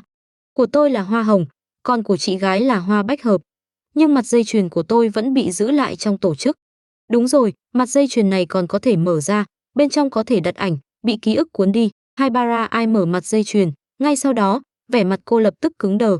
Trên gương mặt vốn luôn bình tĩnh đến gần như không có biểu cảm, hiếm khi xuất hiện vẻ kinh ngạc đến sững sờ. Bị khơi dậy lòng tò mò, Conan ghé đầu nhìn sang, bên trong mặt dây chuyền có dán một tấm ảnh rất nhỏ, có lẽ là loại ảnh chụp lấy ngay. Khi nhìn rõ nội dung bức ảnh, cậu cũng bị chấn động mạnh. Một cô gái trẻ chiếm phần lớn khung hình, cô có gương mặt xinh đẹp, thanh tú, đường nét giữa mày và mắt có vài phần giống Haibara. Khóe mắt cùng đuôi mày đều tràn đầy ý cười rạng rỡ, khiến người nhìn ảnh cũng bất giác cảm thấy tâm trạng thoải mái hơn. Nhưng đó không phải nguyên nhân khiến hai người kinh ngạc. Phía sau cô gái trong ảnh còn có một người đàn ông trẻ tuổi, bởi bị cơ thể cô gái che khuất, hắn chỉ lộ ra phần đầu. Dường như có chút mất kiên nhẫn, hắn quay mặt sang một bên, để lộ gương mặt nghiêng anh tuấn và sắc sảo, nhưng ánh mắt lại rơi trên người cô gái, mặc dù trông trẻ hơn một chút, nhưng mái tóc dài màu bạc ánh vàng, đôi mắt xanh sẫm lộ ra giữa những sợi tóc mái. Đường nét quen thuộc ấy. Conan lắp bắp lên tiếng, người này, chẳng lẽ là Haibara Ai? Hiếm khi mở to mắt vì kinh ngạc. Yin, sát thủ hàng đầu của tổ chức, lại từng ở bên chị gái Haibara Ai, Miyano Akemi. Hai đứa trẻ nhìn nhau trong căn phòng đã bị bỏ hoang từ lâu, đều thấy sự kinh ngạc rõ ràng trong mắt đối phương. Trên đường trở về, cả hai vẫn chưa hoàn hồn khỏi cú sốc vừa rồi. Trên xe buýt, Haibara Ai vẫn luôn im lặng, đột nhiên lẩm bẩm mấy chữ, đồ mặt lạnh đáng ghét. Cái gì? Conan không nghe rõ. Haibara Ai ngẩng đầu, gương mặt vẫn đầy vẻ ngơ ngác và khó tin, người mà chị gái tôi thích. Đồ mặt lạnh đáng ghét. Vẻ mặt Conan trở nên kỳ lạ, vừa muốn cười lại vừa cảm thấy khó tin, Jin chính là đồ mặt lạnh đáng ghét. Chị gái tôi từng nói như vậy. Biểu cảm của Haibara Ai cũng trở nên méo mó. Conan đột nhiên nhớ đến lời Vermouth từng nói, trước đây, khi người phụ nữ đó giả dạng Jin, cô ta nói mình hiểu nguyên nhân Jin cứu cô. Nói như vậy, Jin làm tất cả những chuyện đó vì chị gái tôi sao? Trước đây, Haibara Ai đã mơ hồ cảm nhận được điều gì đó. Bức ảnh trong mặt dây chuyền càng khiến suy đoán ấy trở nên chắc chắn hơn. Tôi nghĩ không sai đâu. Conan đẩy kính, phân tích, Jin quen biết chị gái cô, vì vậy mới nhiều lần vô tình hoặc cố ý bảo vệ cô. Nhưng hiện tại vẫn chưa rõ rốt cuộc Jin và chị gái cô có quan hệ gì. Mặc dù nói như vậy, trong lòng Conan thật ra đã có một suy đoán. Ánh mắt Jin dành cho Miyano Akemi trong bức ảnh ấy, tuy lạnh nhạt nhưng lại vô cùng tập trung. Bóng người đứng nhìn pháo hoa trên bầu trời đêm trong lễ hội. Cùng hai chữ không thành tiếng sau đó, kẻ nói dối. Tên đó là một người rất mềm lòng. Lời Vermouth lại vang lên bên tai, đáng tiếc, người có thể khiến hắn mềm lòng đã. Người đàn ông ấy có lẽ đã thích cô gái trong bức ảnh, cũng chính là chị gái Haibara Ai, Miyano Akemi. Vì vậy, hắn mới đưa thuốc giải cho Haibara Ai, giúp cô trốn khỏi tổ chức, thậm chí còn giết Pisco để bảo vệ bí mật về thân phận của cô. Tất cả những chuyện đó đều bởi Haibara là em gái của người phụ nữ kia. Một sát thủ tàn nhẫn và vô tình cũng có thể yêu một người sao? Nhớ đến người đàn ông vừa nhìn thấy cậu đã dùng súng chĩa thẳng vào mình, vị thám tử trung học vẫn cảm thấy khó mà tin nổi. Khi Conan trở lại văn phòng, trời đã tối hẳn. Mori Kogoro đang ngồi trên sofa xem trận đấu bóng chày, nhìn thấy Conan trở về, ông giơ lon bia trong tay về phía cậu, muộn như vậy mới về, nhóc con chạy đi đâu thế? Cháu đi chơi cùng Haibara. Conan nhìn quanh căn phòng, không thấy bóng dáng cô bạn thanh mai trúc mã của mình nên hỏi, Rani-chan đâu rồi ạ? Đi chơi cùng Sonoko rồi, hình như hôm nay là đêm Giáng sinh, con bé đã hẹn với mấy người bạn. Mori Kogoro lại chuyển sự chú ý về trận bóng chày, hờ hững trả lời. Chẳng trách trên đường có nhiều đồ trang trí Giáng sinh như vậy. Hóa ra ngày mai là Giáng sinh. Ran, đêm Giáng sinh chúng ta cùng đi chơi nhé. Tớ sẽ giới thiệu cho cậu vài chàng trai ưu tú, mau quên tên bận rộn Kudo Shinichi đó đi. Conan đột nhiên nhớ tới cảnh Suzuki Sonoko cười đầy ẩn ý với Gian cách đây không lâu. Ý thức nguy cơ lập tức dâng lên trong lòng. Người phụ nữ đáng ghét đó suốt ngày chỉ muốn đào góc tường nhà cậu. Cô ta không biết Ran vẫn còn là học sinh trung học, không nên yêu đương sớm sao ồ. Vị thám tử trung học không nhịn được siết chặt nắm tay. Cậu liếc Mori Kogoro vẫn đang xem trận đấu rồi lặng lẽ chuồn khỏi văn phòng. Một cơn gió lạnh thổi tới khiến Conan không nhịn được run lên. Thế nhưng trong lòng cậu lại tràn đầy ý chí chiến đấu. Cậu phải tìm được Gian và mọi người, sau đó trông chừng Suzuki Sonoko thật chặt, tuyệt đối không để cô ta làm bừa. Vị thám tử trung học tràn đầy khí thế xuất phát, nhưng chỉ một lát sau, bước chân Conan chậm dần. Suzuki Sonoko rốt cuộc sẽ đưa Ran đến đâu? Nhìn con phố náo nhiệt trước mặt, vị cứu tinh của cảnh sát Nhật Bản, học sinh tiểu học giả Kudo Shinichi, bắt đầu do dự. Với tính cách thích náo nhiệt của Sonoko, cô ta có lẽ sẽ đến khu vui chơi, quán karaoke hoặc những nơi tương tự. Hơn nữa, người phụ nữ đó còn rất thích hưởng thụ. Vậy thì bắt đầu tìm từ khu vui chơi cùng quán karaoke lớn nhất, Tokyo. Conan suy nghĩ một lát rồi xác định vài mục tiêu. Khi đi ngang qua một con hẻm tương đối yên tĩnh, Conan mơ hồ nghe thấy âm thanh kỳ lạ từ gần đó. Những tiếng phụt, phụt rất khẽ, khiến cậu có một dự cảm vô cùng xấu. Đúng lúc đang nghi ngờ, Conan tinh mắt nhìn thấy ở lối ra của con hẻm phía trước đột nhiên lóe lên một tia lửa rồi biến mất. Đó là súng. Tinh thần chứng nghĩa lập tức bùng lên. Conan ném chuyện tìm Gian ra khỏi đầu, hạ thấp người rồi lặng lẽ tiến về phía đó. Khi tới gần đầu hẻm, cậu cẩn thận thò nửa đầu ra nhìn. Ngay khoảnh khắc nhìn rõ tình hình bên ngoài, đôi mắt Conan kinh ngạc mở lớn. Con đường này chỉ cách khu Jin ra náo nhiệt một dãy tòa nhà. Trong màn đêm, những bóng người mờ ảo không ngừng di chuyển. Ánh lửa thỉnh thoảng lóe lên trở thành nguồn sáng duy nhất. Những tiếng kêu thảm thiết thỉnh thoảng vang lên cùng hai nhóm người phân chia rõ ràng khiến Conan lập tức hiểu ra. Cậu đã vô tình gặp phải hiện trường hai băng đảng thanh toán lẫn nhau. Vận may của cậu tốt đến mức nào vậy ồ? Conan nuốt nước bọt, quyết định rời khỏi đây rồi lập tức báo cảnh sát. Nhưng cậu vừa quay người đã nhìn thấy bóng người di chuyển trong con hẻm mình vừa đi qua. Dường như có người đang tiến về phía này. Viện binh sao? Đường lui bị chặn, Conan không còn cách nào khác, chỉ đành rời khỏi con hẻm, chạy tới chiếc ô tô đỗ gần nhất bên đường rồi trốn phía sau xe. Nếu không thể rời khỏi đây, Conan lấy chiếc điện thoại di động cỡ nhỏ trong túi ra, dùng nơ biến đổi giọng nói gọi cho thanh tra Mego. Hôm nay là đêm Giáng sinh, trên đường có quá nhiều người và xe cộ, cho dù cảnh sát hành động nhanh đến đâu cũng phải mất khoảng 15 phút mới đến được. Chỉ cần chịu đựng 15 phút, Conan trốn sau đuôi xe, cố gắng điều hòa hơi thở. Đại ca, kẻ vừa bị bắn hình như là nhân vật số 2 của bọn chúng. Vodka nhìn người vừa ngã xuống, hào hứng nói. Ngay sau đó, giọng lạnh nhạt của Jin vang lên trong tai nghe cỡ nhỏ. Làm tốt lắm, con chuột còn lại giao cho tôi. Một tiếng súng rất khẽ lập tức vang lên. Một bóng người khác lảo đảo rồi ngã xuống đất. Không hổ là đại ca. Vodka phấn khích hạ giọng. Giải quyết toàn bộ những kẻ còn lại. Jin không hề e ngại bước đi giữa con đường. Mỗi lần khẩu Beretta trong tay hắn phun ra một tia lửa, nhất định sẽ có một người ngã xuống. Chiếc áo khoác đen lay động theo từng bước chân, khiến hắn giống như tử thần đang đi giữa nhân gian. Khi đi tới gần một con hẻm, ánh mắt Jin dừng trên một chiếc xe, nhìn thấy đôi giày lộ ra phía sau bánh xe, hắn bất ngờ nhướng mày. Đại ca, sao vậy? Giọng Vodka truyền tới qua tai nghe. Không có gì, Jin trả lời. Đôi giày kia rõ ràng là kiểu dành cho trẻ con.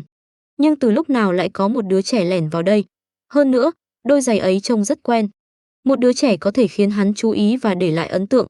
Hắn dường như đã biết đó là ai. Khóe môi Jin khẽ cong lên. Hắn đi về phía chiếc xe, nhưng khi nhìn thấy tình trạng thân xe, ánh mắt hắn đột nhiên trở nên nghiêm trọng. Không biết từ lúc nào, vị trí bình xăng đã bị đạn lạc bắn trúng, xăng đang từng giọt chảy xuống, nhưng âm thanh chất lỏng rơi trên mặt đất bị tiếng súng xung quanh hoàn toàn che lấp. Trong bóng tối, ánh lửa từ những phát súng liên tục lóe lên. Nếu cứ tiếp tục như vậy, như để chứng minh suy nghĩ của Jin, một ngọn lửa nhỏ đột nhiên bùng lên trên thân xe nơi đứa trẻ đang ẩn nấp. Ngọn lửa nhanh chóng lan theo vệt xăng. Nhìn đứa trẻ vẫn hoàn toàn không hay biết, Jin cau mày. Conan trốn sau xe, chờ thời gian từng chút trôi qua. 15 phút đã qua một nửa, nhưng tiếng súng xung quanh vẫn chưa dừng. Nghe âm thanh, dường như một bên đã hoàn toàn chiếm ưu thế. Bọn chúng định tiêu diệt sạch băng đảng đối phương sao? Đứa trẻ không nhịn được âm thầm than phiền. Đột nhiên, Conan khẽ động mũi, nghi hoặc lẩm bẩm, mùi xăng. Ngay sau đó, cậu lập tức hiểu ra, nguy rồi. Cậu đã quá bất cẩn, lại trốn sau một chiếc xe giữa làn đạn. Conan vội vàng đứng dậy, định rời khỏi chiếc xe để tìm nơi an toàn hơn, nhưng phía sau đột nhiên vang lên tiếng gió. Một lực mạnh lập tức kéo cậu ra khỏi chiếc xe. Conan giật mình, vừa định hét lên thì một bàn tay đã bịt chặt miệng cậu. Mùi thuốc lá quen thuộc tràn ngập khoang mũi. Ngay sau đó, ánh sáng trước mắt cậu tối đi, người kia nhấc cậu lên, kéo vào con hẻm bên cạnh. Một giây sau, bên ngoài con hẻm vang lên một tiếng nổ dữ dội. Ánh lửa ngút trời bùng lên. Ánh sáng chói mắt chiếu sáng con hẻm tối tăm trong khoảnh khắc. Conan nhìn rõ gương mặt người trước mặt. Trong mắt cậu hiện lên vẻ kinh ngạc, miệng bị che nên chỉ có thể phát ra âm thanh mơ hồ. Jin. Mái tóc dài màu bạc ánh vàng của người đàn ông bị luồng khí từ vụ nổ thổi tung, để lộ toàn bộ gương mặt. Đôi mắt dài và hẹp, đôi mắt hơi nhếch lên, ngũ quan sắc sảo mang theo một vẻ đẹp đầy tính công kích. Cộng thêm khí thế lạnh lùng và mạnh mẽ quanh người, hắn giống như một lưỡi dao vừa được rút khỏi vỏ, hoàn toàn để lộ sự sắc bén. Đúng là một gương mặt khiến đàn ông cũng phải ghen tị. Chẳng trách tên này dùng tóc mái che mặt, nếu không, chẳng biết sẽ thu hút bao nhiêu phụ nữ chú ý. Suy nghĩ của Conan bất giác trôi xa. Đại ca, anh có sao không? Vụ nổ vừa rồi hình như ở ngay bên cạnh anh. Giọng Vodka hoảng hốt truyền tới qua tai nghe. Jin hơi cau mày, trực tiếp tắt thiết bị liên lạc. Sau đó hắn nhìn đứa trẻ trước mặt, buông bàn tay đang bịt miệng cậu ra. Khóe môi người đàn ông cong lên thành một độ lạnh lẽo và nguy hiểm. Tại sao lại là cậu, thám tử Kudo? Theo động tác nói chuyện, một vệt đỏ sẫm xuất hiện trên má trái Jin rồi chậm rãi chảy xuống. Có lẽ vừa rồi gương mặt hắn đã bị vật sắc nhọn nào đó cứa trúng. Conan chú ý đến máu trên mặt hắn, đồng tử hơi co lại. Những chuyện vừa xảy ra khiến cậu lập tức hoàn hồn, nhận thức được mình vừa trải qua điều gì. Vẻ mặt Conan trở nên phức tạp. Jin, vừa rồi, người đàn ông lạnh lùng và nguy hiểm này đã cứu mạng cậu, lại dám chạy đến nơi này, lá gan của cậu đúng là không nhỏ. Jin đứng thẳng dậy, đây không phải nơi cậu có thể ứng phó với cơ thể hiện tại. Mau rời đi, chờ đã, tôi có chuyện muốn hỏi anh. Conan gọi bóng người đang định rời đi lại, ánh mắt sắc bén và kiên định. Jin quay người, cảm ơn anh. Conan hơi do dự, nhưng vẫn dứt khoát nói. Jin sững lại, bất kể thân phận của anh là gì, vừa rồi anh thật sự đã cứu tôi, nếu không, có lẽ tôi đã chết. Conan nhìn người đàn ông đứng cách mình vài bước. Đôi mắt cậu sáng ngời, hơn nữa, trong những lần trước, cũng nhờ anh giúp đỡ mà thân phận của tôi không bị bại lộ. Nếu cậu chỉ muốn nói những lời này thì có thể đi rồi. Jin cắt ngang, đương nhiên tôi không chỉ muốn cảm ơn anh. Vẻ mặt Conan vô cùng nghiêm túc, tôi muốn biết mục đích anh cứu tôi và Haibara. Người đàn ông đối diện im lặng. Nếu không có thuốc giải anh đưa cho tôi và Haibara, bây giờ chúng tôi đã không còn sống. Anh che giấu chuyện tôi còn sống với tổ chức, lại giết Pisco để bảo vệ bí mật của Haibara.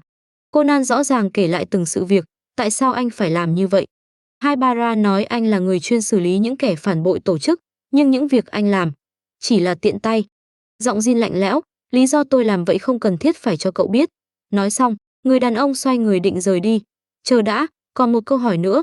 Conan đột nhiên nhớ tới điều gì đó.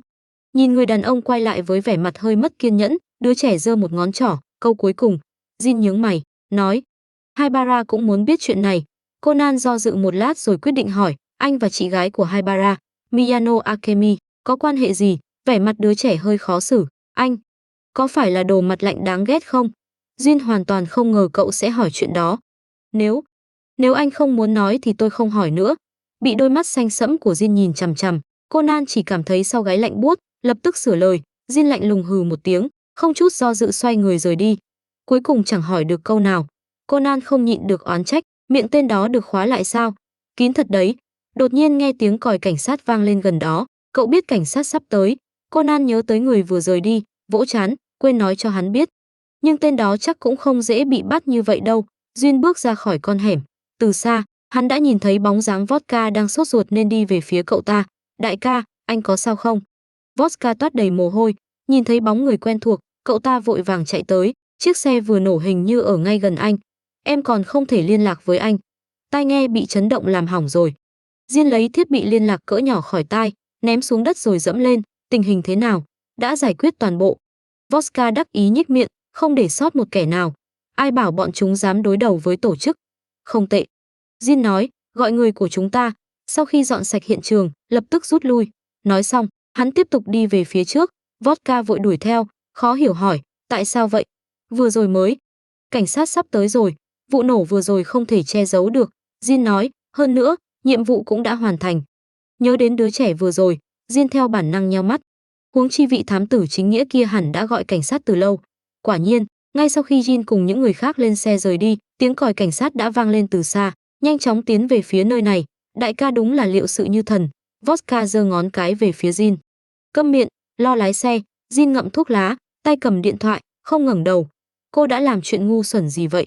Trong một quán rượu nào đó, Vermouth đang cải trang thành nhân viên phục vụ để đánh cắp thông tin. Nghe tiếng tin nhắn, cô lấy điện thoại ra. Khi đọc rõ nội dung, cô tủi thân bĩu môi. Đúng là một người đàn ông thẳng thắn đến lạnh lùng. Như vậy sẽ không được phụ nữ yêu thích đâu. Mặc dù nói vậy, những ngón tay thon dài của cô vẫn vui vẻ lướt trên màn hình. Chuyện ngu xuẩn là chuyện gì bằng A còng bằng. Jin khẽ cau mày. Sự kiên nhẫn của tôi có giới hạn, cô. Vermouth cong môi, trong đôi mắt xanh lóe lên ánh sáng tinh nghịch. Cậu đang nói chuyện tôi cho hai chú mèo nhỏ biết địa chỉ căn nhà đó sao? Ô, Jin nhíu mày, người phụ nữ tùy tiện này. Như vậy, hai người đó đã phát hiện được gì sao? Nếu không, tại sao thám tử Kudo lại hỏi một câu như vậy? Anh, có phải là đồ mặt lạnh đáng ghét không? Nhớ đến vẻ mặt khó xử của vị thám tử trung học, sắc mặt Jin không nhịn được tối xuống. Hắn gần như muốn tặng cậu một viên đạn. Nhưng, cảm ơn anh. Gương mặt nghiêm túc cùng thái độ trịnh trọng của vị thám tử trung học chính nghĩa lại hiện lên trước mắt.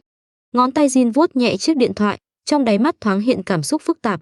Nhìn vẻ mặt người đàn ông bên cạnh thỉnh thoảng thay đổi, Vodka không kiềm chế được tâm trạng tò mò, lên tiếng, đại ca, anh đang nghĩ đến người tình nhỏ nào sao? Nếu không, tại sao lại lộ ra vẻ mặt như vậy? Jin nghe rõ tiếng nghiến răng của mình, thấy Vodka dường như vẫn còn muốn nói, hắn lạnh lùng ra lệnh, xuống xe. Chạy bộ, Vodka vô tình tự tìm đường chết. Conan, em đã chạy đi đâu? Tại sao muộn như vậy mới trở về? Conan vừa bước vào văn phòng đã bị gõ mạnh lên trán. Ran chống tay lên eo, gương mặt đầy lo lắng, lại còn một mình chạy ra ngoài vào buổi tối. Còn chẳng phải vì đi tìm cậu sao? Kết quả suýt nữa mất mạng. Conan âm thầm nghĩ, hai tay ôm đầu, liên tục xin lỗi, em xin lỗi, Ran Nichan, lần sau em sẽ không làm vậy nữa. Nhận được lời bảo đảm, Ran mới buông tay. Hôm nay Ran Nichan đi đâu chơi vậy? Nhớ đến mục đích ban đầu, Conan dùng vẻ mặt tò mò đặc trưng của trẻ con hỏi. Chị đi khu vui chơi cùng Sonoko và mọi người. Ran trả lời, mọi người. Conan nhạy bén bắt được từ quan trọng. Còn có mấy người bạn của Sonoko. Ran không để tâm trả lời, thấy Conan lộ ra vẻ mặt mong chờ, cô mỉm cười, xoa đầu cậu. Ban đầu chị định dẫn em theo, nhưng em đi chơi với Haibara mãi chưa về, Sonoko lại thúc giục, nên chị đành đi trước. Lần sau nhất định sẽ đưa em đi cùng. Ran Nichan tốt nhất. Conan ngẩng mặt lên, cười tươi. Nhưng trong lòng lại tiếc nuối vì bỏ lỡ một cơ hội. Tuy nhiên, nhìn vẻ mặt Ran, dường như trong số những người bạn của Sonoko không có ai để lại ấn tượng đặc biệt với cô. Yên tâm hơn, Conan thuận miệng hỏi, mọi người đã chơi gì vậy? Vẻ mặt Ran hơi nghiến răng, Sonoko thật tình, tối như vậy mà vẫn đòi vào nhà ma. Nhà ma? Ran sợ nhất là ma. Trải nghiệm đó với cô quả thật rất đặc biệt. Conan không mấy tử tế cười trên nỗi đau của người khác. Nhưng suy nghĩ của Ran lại trở về khu vui chơi. Sonoko, chúng ta thật sự phải vào đây sao? Ran cau mày, có chút kháng cự khi nhìn tòa nhà âm u đáng sợ trước mặt. Đi mà, đến khu vui chơi làm sao có thể không vào nhà ma chứ? Suzuki Sonoko vô cùng hào hứng. Nhưng mà, Ran do dự, rõ ràng có chút sợ hãi. Suzuki Sonoko đảo mắt, nắm lấy tay một người bạn rồi đặt tay Ran vào. Nếu cậu sợ thì để Yasui đi cùng cậu. Nói xong, nhân lúc nam sinh tên Yasui không chú ý, Sonoko lén nháy mắt với Ran. Nhưng, Ran còn chưa kịp nói hết đã bị Sonoko thiếu kiên nhẫn đẩy vào trong. Cô chỉ kịp nhìn thấy vẻ mặt tớ ủng hộ cậu của Sonoko, sau đó cánh cửa nhà ma đã đóng lại. Sonoko. Một tiếng hét bất ngờ vang lên khiến Ran run rẩy. Cô gọi tên Sonoko nhưng đương nhiên không nhận được trả lời, vì vậy lại gọi người đi cùng, Yasui. Đáng tiếc vẫn không có ai đáp lại. Yasui. Ran gần như sắp khóc. Giữa những tiếng hét rợn người nối tiếp nhau, cô nhắm chặt mắt, run rẩy bước về phía trước. Bên ngoài nhà ma, Suzuki Sonoko mở to mắt nhìn nam sinh vẫn đang đứng bên cạnh, Yasui. Chẳng phải cậu đi cùng Ran sao? Yasui cười khổ, cậu vội vàng đẩy Ran vào trong, tôi còn chưa kịp đi theo. Sonoko có ý tốt nhưng lại gây họa. Bên trong nhà ma vừa tối vừa ẩm thấp, thỉnh thoảng còn có luồng khí lạnh thổi vào cổ Ran.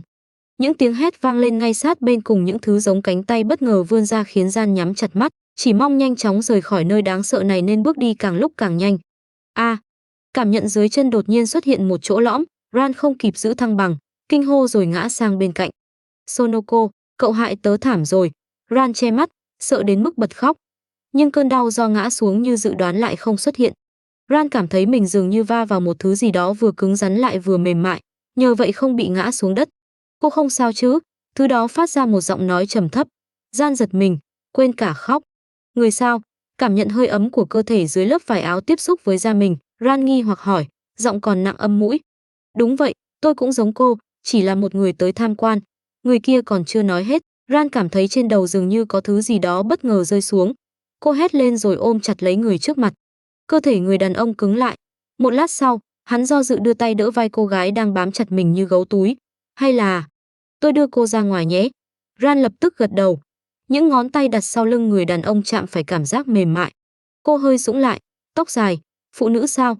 Không, cơ thể dưới lớp áo rắn chắc và cứng cáp, có thể cảm nhận rõ đường nét cơ bắp, đây hẳn là một người đàn ông. Nhưng đàn ông để tóc dài thật sự rất hiếm gặp. Ran vùi đầu vào ngực người đàn ông, hắn đỡ vai cô, dường như hoàn toàn không nghe thấy những âm thanh đáng sợ trong nhà ma. Bước chân vẫn vững vàng, từng bước đưa cô ra ngoài. Dần dần, ý thức được tư thế hiện tại của hai người, Ran không nhịn được đỏ mặt. Cô đang dựa vào lòng một người đàn ông xa lạ. Nhưng có lẽ cô có thể làm như vậy bởi người này mang lại cảm giác vô cùng đáng tin. Không hiểu vì sao, cô có thể tin tưởng hắn. Ra ngoài rồi, trong lúc không để ý, Ran đã được người đàn ông đưa tới lối ra.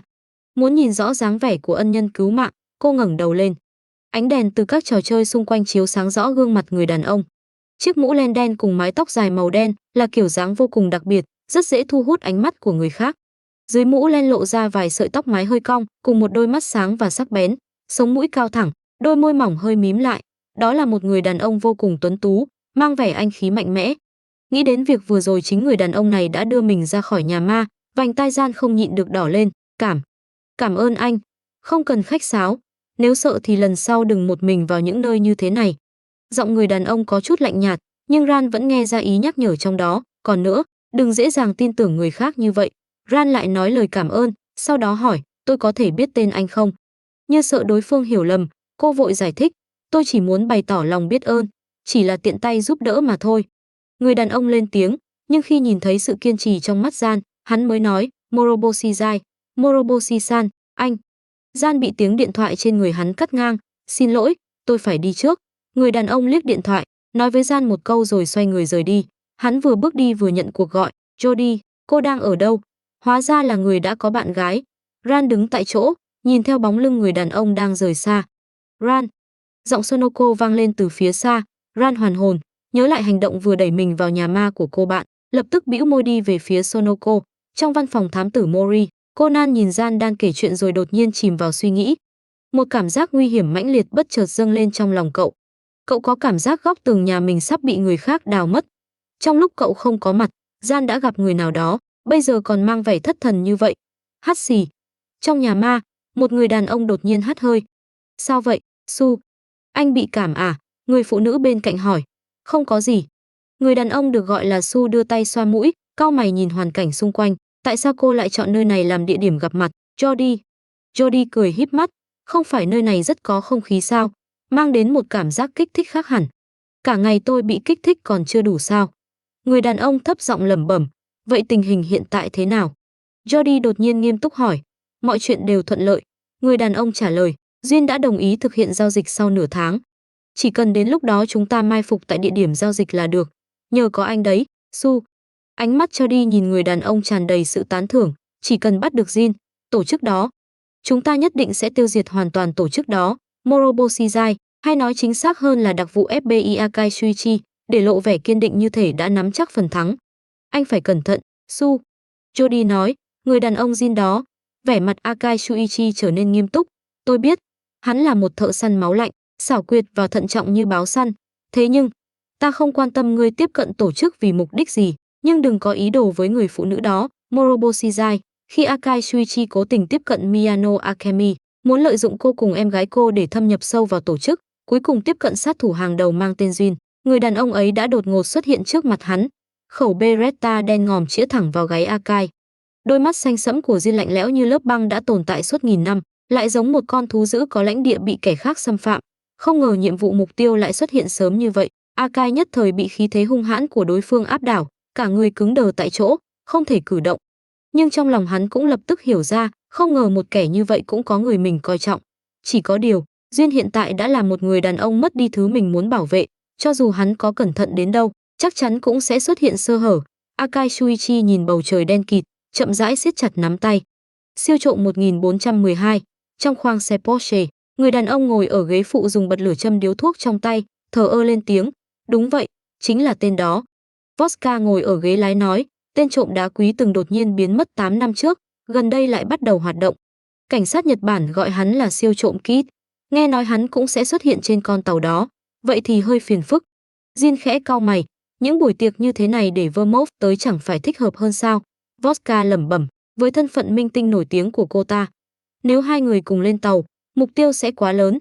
Jin suy nghĩ một lát rồi nói, cậu chờ tôi ở cảng Tokyo, tôi đi một mình, đại ca. Vodka kinh ngạc, vì tên Kid đó, trên tàu chắc chắn đâu đâu cũng có cảnh sát, một mình anh đi quá nguy hiểm. Ngày mai mục tiêu sẽ bị ICPO giám sát, đêm nay là cơ hội duy nhất, Jin bình thản nói, không thể để sự tồn tại của tổ chức bị bại lộ. Hắn khẽ nheo mắt, trong đôi mắt xanh sẫm chỉ còn một mảng lạnh lẽo, chỉ cần thi thể rơi xuống biển, có lẽ sẽ không còn tìm được gì. Nhưng mà, Vodka vẫn do dự. Cậu đi theo chỉ gây vướng víu. Jin cau mày, một mình hành động sẽ thuận tiện hơn. Nhưng, Vodka còn muốn nói, ánh mắt Jin lập tức trở nên sắc bén, câm miệng, lo lái xe. Vodka đành nuốt toàn bộ lời định nói vào trong. Cậu ta biết đại ca hung dữ với mình như vậy, thật ra là vì hệ thống phòng thủ trên tàu quá nghiêm ngặt. Nếu bị phát hiện, chắc chắn sẽ không thể chạy thoát. Đại ca không muốn cậu ta mất mạng nên mới quyết định đi một mình. Đại ca đối xử với cậu ta thật sự quá tốt. Vodka càng nghĩ càng cảm động, gần như sắp rơi nước mắt. Nhìn người đàn ông bên cạnh đột nhiên mang vẻ mặt sắp khóc, Duyên chán ghét cau mày. Tên này lại phát bệnh gì vậy? Tàu Salibet là du thuyền sang trọng chuyên dụng của tập đoàn Suzuki, đồng thời là nơi tổ chức lễ kỷ niệm 60 năm thành lập tập đoàn. Hiện tại, chiếc du thuyền đang neo tại cảng Yokohama, chờ đón khách lên tàu. Xung quanh lại có vô số xuồng cảnh sát cùng trực thăng giám sát nghiêm ngặt. Chuyến đi từ Yokohama đến Tokyo chỉ kéo dài 3 tiếng, nhưng cảnh sát lại huy động lực lượng lớn như vậy chỉ để bắt một người, siêu trộm Kit. Tên tội phạm quốc tế luôn thích đánh cắp những món đá quý giá khắp thế giới đã công khai mục tiêu của mình từ ngày hôm trước. Đó là viên ngọc trai đen lớn nhất thế giới mà tập đoàn Suzuki đã cất giữ suốt 60 năm, ngôi sao đêm tối.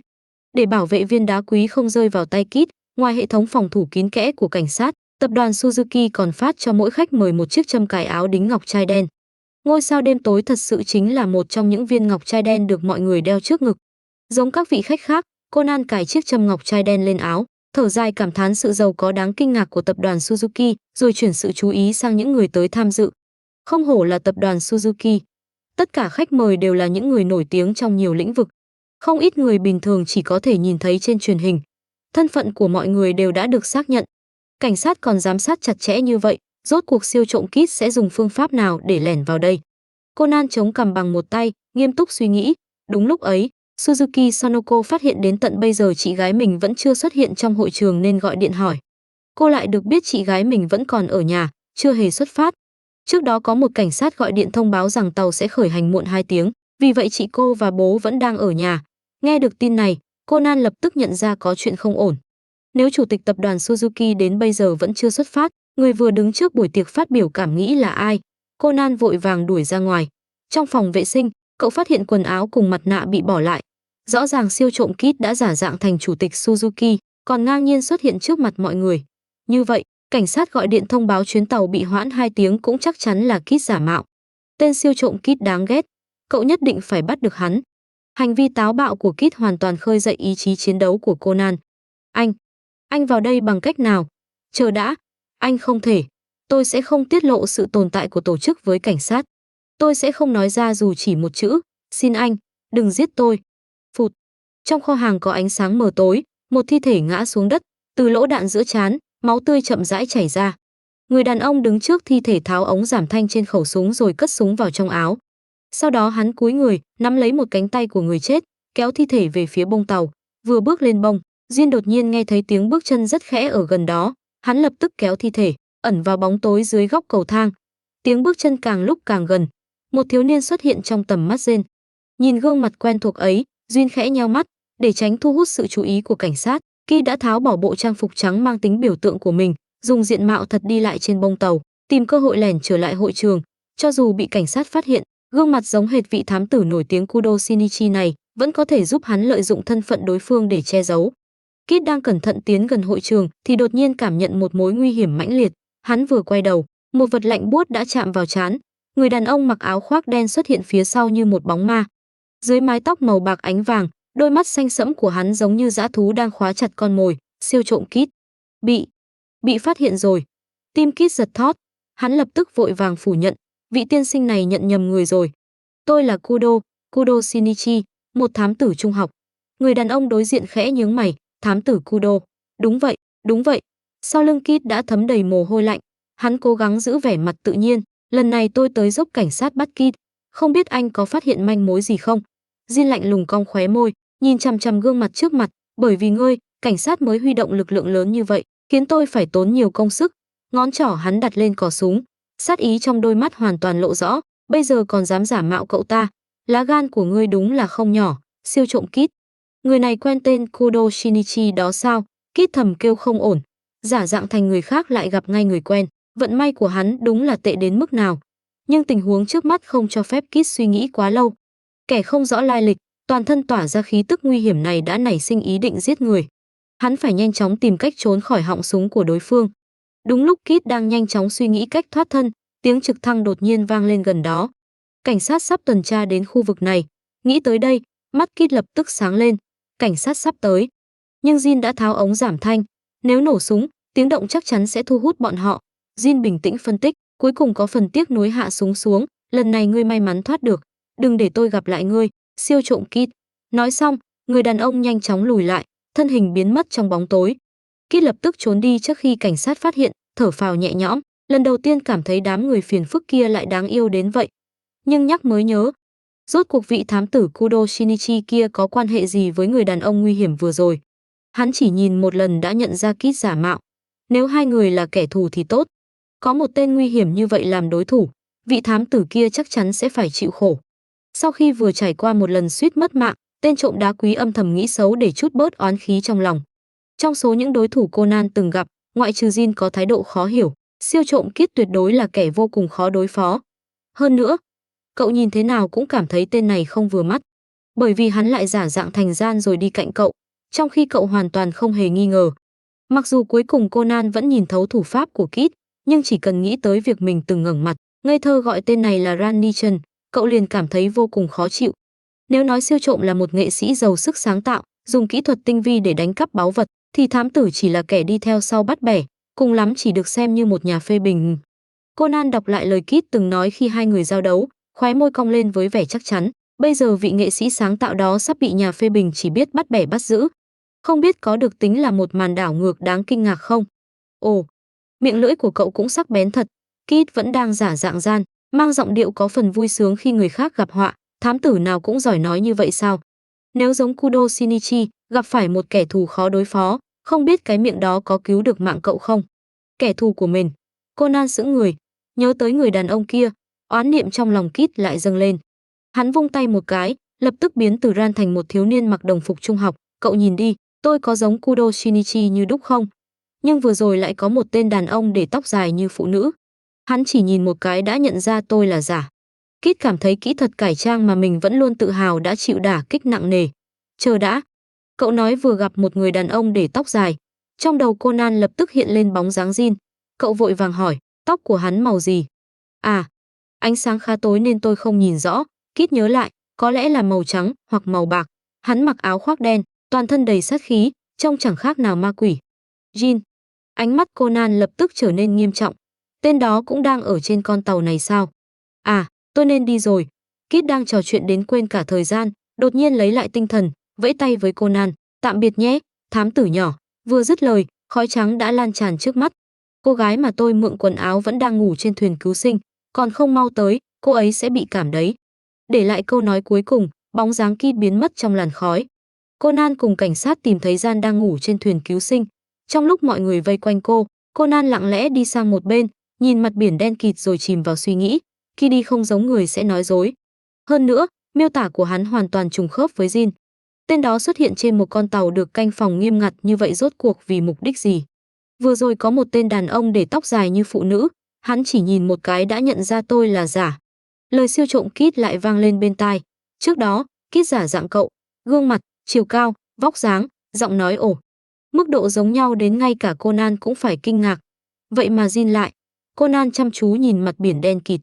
Trong mắt cậu hiện lên vẻ phức tạp mà ngay chính cậu cũng không nhận ra. Trong một nhà kho cũ nát, người đàn ông có mái tóc dài màu đen đứng giữa khoảng đất trống, yên lặng chờ đợi. Su, mọi chuyện phải cẩn thận. Giọng Jody truyền tới qua tai nghe cỡ nhỏ. Đặc vụ FBI Akai Shuichi đang dùng tên giả Morobo Shizai nâng tay nhìn đồng hồ, thấp giọng nói, tôi hiểu. Còn nửa tiếng nữa mới đến thời gian hẹn. Các đội chuẩn bị sẵn sàng, hắn đứng một mình trong nhà kho trống trải. Xung quanh hoàn toàn yên tĩnh, đến mức Akai có thể nghe rõ tiếng tim mình đập. Hắn đã thâm nhập tổ chức áo đen gần 3 năm. Hôm nay chính là ngày thực hiện nhiệm vụ cuối cùng. Nhiệm vụ của hắn là hẹn gặp lưỡi dao sắc bén nhất của tổ chức, Jin. Chỉ cần sát thủ hàng đầu đó xuất hiện, những đặc vụ FBI mai phục xung quanh sẽ đồng loạt xông ra, bắt giữ người đàn ông. Đến lúc đó, tổ chức áo đen đã mất đi móng vuốt sắc bén, sẽ không còn bao nhiêu sức phản kháng. Nhìn chiếc đồng hồ vẫn không ngừng phát ra tiếng tích tắc, kim phút từng chút tiến gần thời gian hẹn, nhịp tim Akai Shuichi cũng bất giác nhanh hơn. Thời gian chậm rãi trôi qua, còn 25 phút, 20 phút, 15 phút, 10 phút. Bên ngoài nhà kho đột nhiên vang lên tiếng động cơ trầm thấp. Chỉ cần nghe âm thanh cũng có thể nhận ra tiếng vận hành của động cơ Porsche, có tính năng ưu việt. Trong lòng Akai Shuichi lập tức trầm xuống, người đàn ông luôn luôn đúng giờ đó, lần này lại đến sớm. Không ổn, chắc chắn kế hoạch đã bị lộ. Akai Shuichi vừa định lên tiếng bảo tất cả mọi người rút lui thì cửa nhà kho đã bị đẩy ra. Người đàn ông mặc đồ đen xuất hiện ở cửa. Jin. Akai Shuichi âm thầm nghiến răng, sau đó lập tức tiến lên đón. Anh đến sớm, Jin. Jin chậm rãi bước về phía hắn. Tiếng bước chân không nhanh không chậm, nhưng dường như mỗi bước đều dẫm thẳng lên trái tim Akai. Nếu tôi không đến sớm, làm sao phá hỏng sự sắp xếp của các người? Dưới mái tóc màu bạc ánh vàng, đôi mắt xanh sẫm của Jin lạnh lẽo sắc bén, giống cá mập ẩn dưới mặt biển. Rai, không đến. Đặc vụ FBI Akai Shuichi. Trái tim Akai Shuichi hoàn toàn chìm xuống. Quả nhiên, hắn vẫn bị phát hiện. Người đàn ông này giống như một con báo săn, là sát thủ xuất sắc nhất trong rừng rậm. Xảo quyệt, tàn nhẫn và thận trọng. Con mồi một khi bị hắn phát hiện gần như không có khả năng trốn thoát. Nhưng, khóe môi Akai Suichi chậm rãi cong lên, rốt cuộc ai mới là con mồi vẫn chưa thể chắc chắn. Vậy sau khi cậu định moi thông tin từ Jin nhưng thất bại thảm hại, lần này lại mang đến cho tôi trò cười gì? Trong tầng hầm nhà tiến sĩ Agasa, Haibara Ai bị cắt ngang suy nghĩ, ngẩng đầu khỏi màn hình máy tính, khó chịu hỏi. Trái tim cô đúng là đen tối, thì ra từ trước tới giờ cô vẫn xem tôi là trò cười sao? Kể từ khi Haibara Ai biết chuyện lần trước cậu chẳng hỏi được Jin câu nào, ngược lại còn chịu thiệt, cô đã cười nhạo cậu suốt một tuần, đến bây giờ cậu mới nhận rõ sự thật sao? Gương mặt lạnh nhạt của Haibara Ai mang theo vẻ chế giễu, vị thám tử bình thường thông minh, dũng cảm và chính nghĩa, tại sao cứ đứng trước Jin là lại biến thành một chú mèo nhỏ vậy? Ai là mèo nhỏ chứ? Conan đầy oán niệm, tên đó đứng yên thôi đã tỏa sát khí ra ngoài như không cần tiền. Chỉ riêng việc đối diện với hắn đã đủ mệt rồi, được không? Nếu cô gặp hắn, cô có thể bình tĩnh trò chuyện vui vẻ sao? Không thể gọi là trò chuyện vui vẻ, nhưng ít nhất cuộc đối thoại vẫn có thể tiếp tục. Haibara Ai liếc Conan, chỉ là tôi không ngờ cậu lại ngu ngốc đến mức chạy đi hỏi hắn có phải đồ mặt lạnh hay không. Đúng là rất can đảm. Vị thám tử trung học rất can đảm. Thành công khiến Conan nghẹn lời lần nữa, tâm trạng Haibara Ai dễ chịu hơn đôi chút. Cô quay lại nhìn công thức phân tử hóa học trên màn hình. Vậy chuyến đi trên du thuyền sang trọng mấy ngày trước thế nào? Đáng tiếc không bắt được Kide. Conan lấy một quả táo trong đĩa trái cây trên bàn, cắn một miếng. Cậu vẫn canh cánh trong lòng về tên trộm đá quý đã khiến cảnh sát xoay vòng vòng. Nếu Ki dễ bắt như vậy thì hắn đã không phải Kid. Haibara Ai thuận miệng trả lời, ánh mắt vẫn không rời màn hình. Chỉ thiếu một chút nữa thôi. Conan trút toàn bộ tiếc nuối lên quả táo, hắn còn biến thành dáng vẻ của tôi, khiến tôi giật mình. Vậy sao? Haibara, giả sử có một người giống tôi như đúc đứng trước mặt cô có nhận ra không? Conan đột nhiên trở nên hứng thú, gương mặt, chiều cao, vóc dáng, thậm chí giọng nói đều hoàn toàn giống nhau. Thật đáng tiếc, tôi chưa từng nhìn thấy dáng vẻ ban đầu của cậu nên không thể tưởng tượng được. Haibara Ai lạnh nhạt cắt ngang, cậu tự đi soi gương đi. Conan, người phụ nữ độc miệng này còn có thể trò chuyện vui vẻ được không? Bởi nói chuyện với vị thám tử thỉnh thoảng lại nổi giận này, Haibara Ai không thể tiếp tục tập trung vào máy tính. Cô tiếc nuối nhìn công thức phân tử không thể phân tích tiếp, thở dài rồi quay sang Conan, được rồi, tìm người chị hiểu chuyện để an ủi đi, chú mèo nhỏ. Tại sao cậu lại hỏi tôi chuyện đó? Ai là mèo nhỏ chứ? Conan bất mãn phản đối, sau đó nghiêm túc trở lại, khi gặp Kit, hắn đã nói một chuyện khiến tôi rất để ý. Thứ khiến cậu để ý sao? Haibara Ai hơi có hứng thú, hắn nói có một khoảng thời gian trên tàu, hắn đã giả dạng thành tôi. Conan cau mày, sau đó dường như gặp Jin. Jin? Haibara Ai kinh ngạc, hắn lên tàu bằng cách nào? Không biết, Conan lắc đầu, Kit hình như chỉ chạm mặt Jin một lần, nhưng tên đó lập tức nhận ra Kudo Shinichi là do Kit giả dạng. Ồ, Haibara Ai kéo dài âm cuối, vẻ mặt như đang suy nghĩ điều gì đó. Này, biểu cảm của cô là sao vậy? Nhìn có vẻ rất vui, Conan bất mãn nói. Lần trước gặp Vermouth, chẳng phải cậu cũng nhận ra người đó không phải Jin sao? Haibara Ai nhìn Conan đầy ẩn ý, khi ấy tôi đã cảm thấy kỳ lạ. Tại sao cậu biết rõ cả mùi thuốc lá trên người dân? Xem ra cậu từng tiếp xúc rất gần với hắn. Lần này Jin lại chỉ nhìn một cái đã nhận ra Kit giả dạng Kudo Shinichi là giả. Cậu và Jin thật sự không có quan hệ gì sao? Bọn tôi có thể có quan hệ gì chứ? Conan tức giận, vốn là một chuyện rất bình thường. Tại sao qua lời cô lại trở nên kỳ quái như vậy?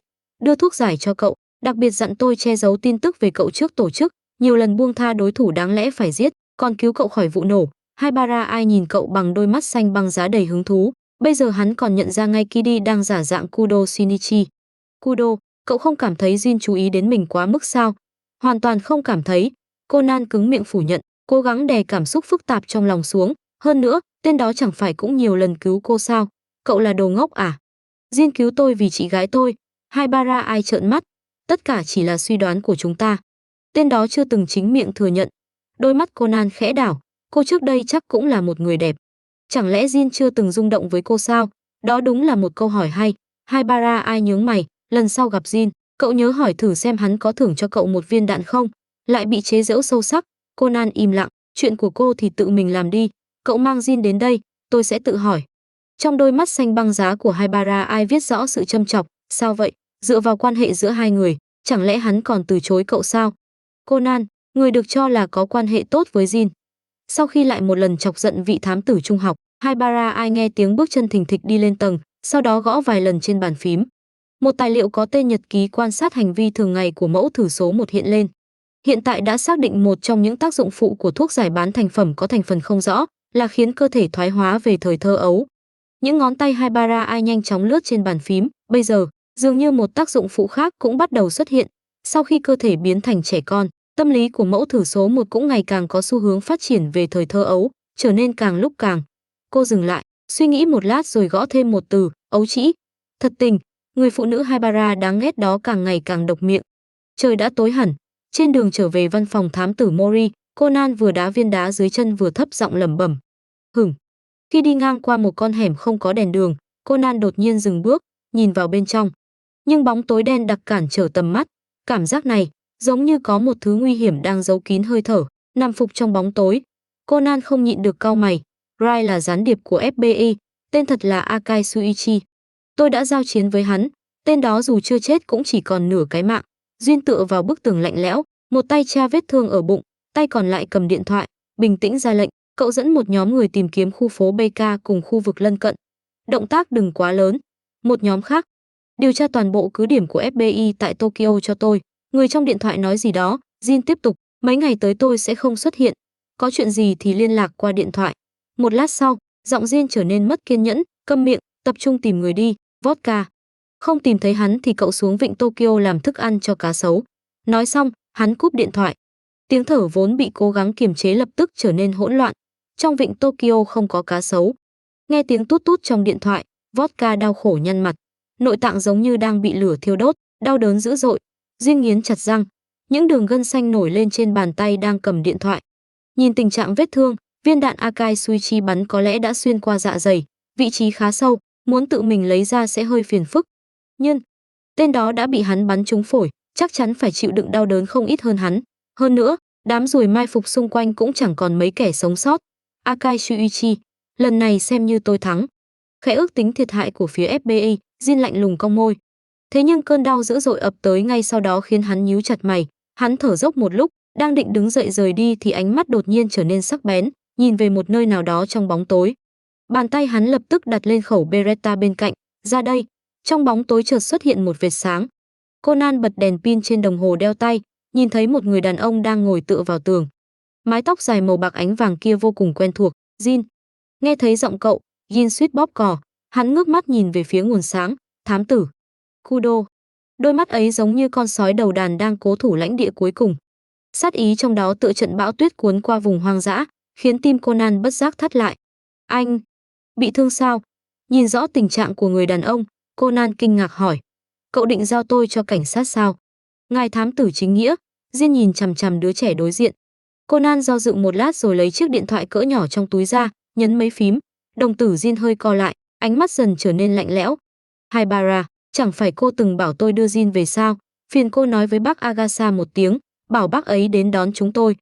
Dường như hoàn toàn không cảm nhận được sát khí của đối phương, Conan bình tĩnh nói vào điện thoại.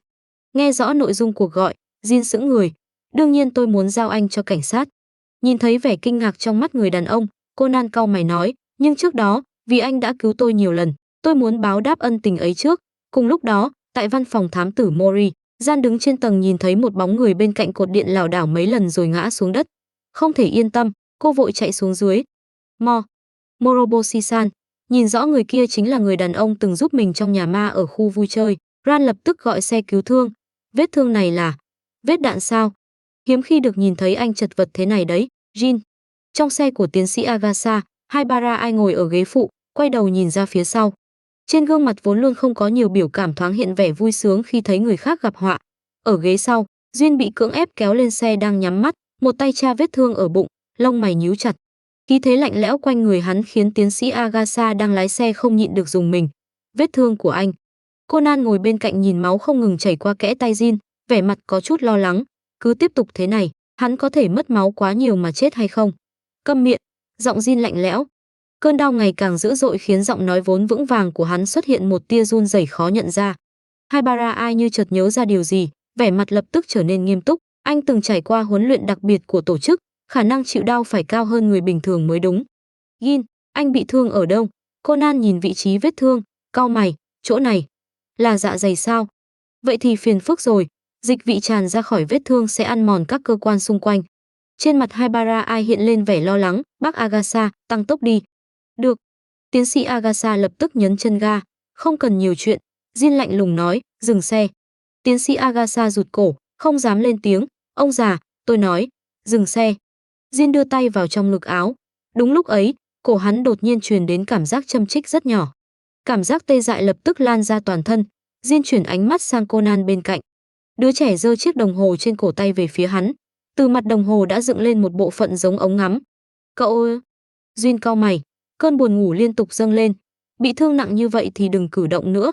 Vẻ mặt Conan vô cùng nghiêm túc, để tránh vết thương trở nên nghiêm trọng hơn. Tôi chỉ có thể để anh ngủ một giấc trước. Đáng chết. Cảm giác ý thức dần mất đi khiến Jin vô cùng khó chịu. Hắn cố gắng duy trì tỉnh táo, nhưng bóng tối trước mắt vẫn không ngừng lan rộng. Tốt lắm. Cuối cùng hắn cũng biết cây kim từng bắn trúng mình trên sân thượng là tác phẩm của ai. Trong giây cuối cùng trước khi hoàn toàn mất ý thức, Jin nghiến răng. Cứ chờ đấy, tên thám tử đáng ghét. Nhìn người đàn ông dần nhắm mắt, tựa vào cửa kính ngủ thiếp đi, Conan thở phào, đưa tay lau mồ hôi trên trán. Làm tôi sợ chết khiếp. Không ngờ cậu lại dám làm chuyện táo bạo như vậy. Haibara Ai nói, tôi bắt đầu mong chờ cảnh tượng khi Jin tỉnh lại rồi đấy. Này. Khóe miệng Conan giật nhẹ, cô đừng đứng bên cạnh chế giễu nữa. Tên này không chịu hợp tác, tôi chỉ có thể dùng cách cuối cùng. Nhưng tôi cũng không ngờ cậu lại chứa chấp tội phạm. Đôi mắt xanh băng giá của Haibara Ai nhìn thẳng Conan, tôi còn tưởng với tính cách của cậu, ngay khi nhìn thấy hắn sẽ lập tức báo cảnh sát. Nhà bác Agasa đã chứa chấp một tội phạm rồi còn gì.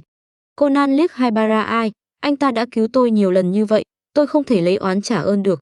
Ân tình là ân tình, chính nghĩa vẫn là chính nghĩa. Haibara Ai nói, tôi cứ tưởng cậu sẽ trả lời như vậy. Nửa tháng trước anh ta vừa cứu mạng tôi, nếu không, tôi đã chết rồi. Conan nói, lần này cứ bỏ qua đi. Hơn nữa, chẳng phải chúng ta vẫn còn một số chuyện chưa làm rõ sao. Chuyện Jin có phải đồ mặt lạnh đáng ghét hay không à? Haibara Ai liếc Conan. Conan quay mặt sang chỗ khác, không thèm nhìn cô, ánh mắt cậu vô tình rơi lên người đàn ông đang ngủ, sau đó hơi sững lại. Trước đây cậu không chú ý, lông mày Jin có màu giống hệt mái tóc, đều là màu bạc ánh vàng. Đôi mắt xanh sẫm, mái tóc màu sáng, những đặc điểm càng giống người phương Tây. Người này là con lai sao? Tôi biết ngoại hình Jin thật ra không tệ, nhưng cậu cũng không cần nhìn hắn say mê như vậy đâu. Trong giọng nói lạnh nhạt của Haibara Ai mang theo vẻ trêu chọc, cô giơ tay chỉ về phía trước, đến nhà bác Agasa rồi. Conan, ai nhìn say mê chứ, hơn nữa, cậu chỉ nhìn có một lần thôi. Nhà kho tối tăm, bóng dáng những đồng đội ngã xuống, vũng máu sền sệt dưới chân, tiếng thở dốc nặng nề. Cùng với tử thần vô tình đang lướt qua những người đồng đội của hắn như một bóng ma, thong thả thu hoạch từng sinh mạng. Đột nhiên, tử thần quay đầu nhìn về phía hắn. Trong đôi mắt xanh sẫm là sát ý lạnh nhạt, vừa nóng rực lại vừa giá buốt. Akai Shuichi đột ngột mở mắt. Su, anh tỉnh rồi sao? Một giọng nói vui mừng vang lên bên cạnh. Akai Shuichi chuyển động ánh mắt. Thứ đập vào mắt là trần nhà trắng như tuyết, bức tường trắng cùng một đôi mắt xanh lam tràn đầy kinh ngạc và vui mừng. Jody. Vừa mở miệng, hắn mới nhận ra mình đang đeo mặt nạ dưỡng khí, giọng nói khô khốc và khàn đặc. Đây là bệnh viện sao? Anh ngã bên đường và được một cô gái phát hiện. Cô ấy đã kịp thời gọi xe cứu thương. Jody nhẹ giọng nói, viên đạn của Jin sượt qua tim rồi bắn trúng phổi. Chỉ thiếu một chút nữa thôi là anh đã mất mạng. Akai Shuichi nhớ lại giọng nói mình nghe thấy trước khi mất ý thức, mơ hồ cảm thấy hơi quen thuộc. Đúng lúc này, cửa phòng bệnh mở ra, một cô gái có dáng vẻ học sinh trung học, trên tay xách giỏ trái cây, cẩn thận thò đầu vào, xin hỏi. Khi nhìn thấy người đàn ông trên giường đã mở mắt, cô lập tức lộ vẻ vui mừng, anh tỉnh rồi. Chính cô bé đã cứu anh đấy, Su. Jody đứng dậy, mỉm cười với cô gái, cảm ơn em, Ran. Cô khách sáo quá, em chỉ tình cờ đi ngang qua thôi. Ran đặt giỏ trái cây lên bàn rồi nhìn người đàn ông trên giường. Xin chào, Moroboshi-san, em tên Moriran, là học sinh của cô Jody. Nhớ tới một thân phận khác của Jody là giáo viên tiếng Anh tại trường trung học Titan. Akai Shuichi lập tức hiểu ra, cảm ơn cô đã cứu tôi. Ran lắc đầu, chỉ là tiện tay giúp đỡ thôi. Đúng lúc ấy, điện thoại của Jody đột nhiên đổ chuông. Cô nhìn màn hình rồi nói một câu tôi ra ngoài nghe điện thoại trước khi đứng dậy rời khỏi phòng. Chuyện đó. Gian lên tiếng, lần trước ở khu vui chơi, cảm ơn anh, không cần khách sáo. Giọng Akai Shuichi qua mặt nạ dưỡng khí hơi mơ hồ, lần này cô đã cứu tôi, người phải nói cảm ơn là tôi mới đúng. Chuyện đó không có gì đâu. Nhưng một cô gái vào buổi tối lại một mình tiếp cận người xa lạ là chuyện rất nguy hiểm. Akai Shuichi nói, lần sau đừng làm như vậy nữa. Không sao đâu, Ran mỉm cười, Moroboshi-san đâu phải người xa lạ. Một nụ cười thuần khiết, không có chút đề phòng nào. Chẳng trách Vermouth lại. Cậu có sao không? Trong đêm tuyết lạnh giá, hắn trốn trong một con hẻm nào đó, cảm nhận sinh mệnh theo dòng máu đang nhanh chóng chảy khỏi vết thương mà dần trôi đi. Giữa lúc ý thức mơ hồ, hắn dường như xuất hiện ảo giác. Giọng nói dịu dàng ấy vang lên giữa đêm đông giá rét, vô cùng đột ngột, nhưng lại hài hòa đến đáng chết với đôi mắt trong veo, sáng ngời như loại thủy tinh tinh khiết nhất kia. Đôi mắt mỗi khi gọi tên hắn đều bất giác tràn đầy ý cười ấm áp. Gương mặt còn đôi chút non nớt của cô gái lộ vẻ lo lắng, hàng lông mày thanh tú khẽ nhíu lại. Khi non, anh sao vậy? Đôi mắt ấy không chớp nhìn hắn, giống như trên thế giới này chỉ nhìn thấy sự tồn tại của hắn. Là cô sao? Hắn không nhịn được đưa tay về phía đôi mắt ấy, muốn chạm vào nguồn sáng duy nhất trong bóng tối. Để tránh vết thương trở nên nghiêm trọng hơn, tôi chỉ có thể để anh ngủ một giấc trước. Đột nhiên, sự lo lắng trong đôi mắt kia biến mất, trở nên sắc bén và không chút sợ hãi. Giọng nói dịu dàng cũng bị thay thế bởi một âm thanh khác. Trong bóng tối, một tia sáng lạnh bắn thẳng về phía hắn. Duyên đột nhiên mở mắt. Rầm. Bên tai vang lên tiếng vật nặng ngã xuống đất, ngay sau đó là một tiếng hít mạnh. Cậu đang phá nhà sao? Giọng trẻ con lạnh nhạt vang lên cùng tiếng bước chân từ xa đến gần, chỉ bảo cậu trông chừng hắn thôi, không đến mức gây ra động tĩnh lớn như vậy chứ. Tên đó đột nhiên mở mắt, ánh mắt cứ như muốn ăn thịt người, khiến tôi giật mình. Một giọng nói khác vang lên từ dưới đất cách đó không xa. Hơi quen tai. Duyên tỉnh rồi sao?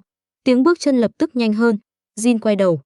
Cảm giác khác thường của cơ thể khiến hắn cau mày. Cô đã làm gì? Sherry.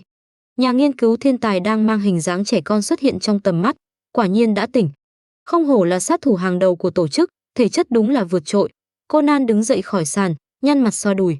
Bị thương nặng như vậy mà chỉ ngủ một đêm đã tỉnh. Đúng là quái vật. Tôi hỏi cô, rốt cuộc cô đã làm gì? Jin lạnh mặt nhìn Haibara Ai. Anh đang nói chuyện cơ thể không thể cử động sao? Haibara Ai giơ chiếc hộp trong tay lên. Tôi đã thêm một chút thuốc gây mê vào thuốc của anh. Conan kinh ngạc. Thuốc? Thuốc gây mê sao?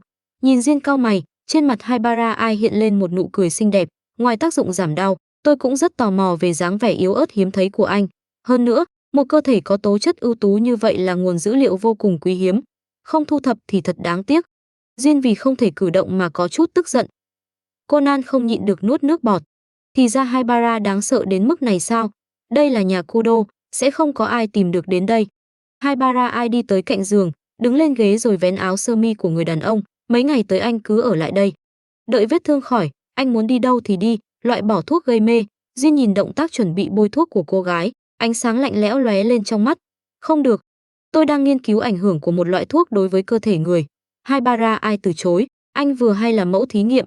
Jin cau mày, bàn tay trái vốn đặt bên cạnh đột nhiên nhấc lên, nắm chặt cổ tay Haibara Ai. Tôi đã nói, loại bỏ thứ đó. Haibara Ai hơi kinh ngạc, sau đó lại có chút ảo não. Tôi quên mất cơ thể anh có thể tồn tại khả năng kháng thuốc. Như vậy dữ liệu sẽ không còn chính xác. Nói xong, cô tiếc nuối từ bỏ động tác bôi thuốc. Vậy tôi đi điều chế một phần thuốc trị thương bình thường. Conan đứng bên cạnh quan sát cuộc đối đầu giữa Jin và Haibara. Sau khi Haibara Ai rời đi, cậu không nhịn được thở phào. Tiếp theo là cậu, thám tử Kudo. Đôi mắt xanh sẫm lạnh lẽo của Jin khóa chặt đứa trẻ vừa giật mình. Hắn khẽ nhướng mày, cậu nên giải thích chuyện đã xảy ra trong xe. Conan lúc này mới nhớ tới mình vừa dùng kim gây mê bắn Jin cách đây không lâu. Ayumi, cậu có xem bản tin tối qua không? Trước giờ học, Mitsuhiko ghé tới bên Ayumi, nhỏ giọng hỏi.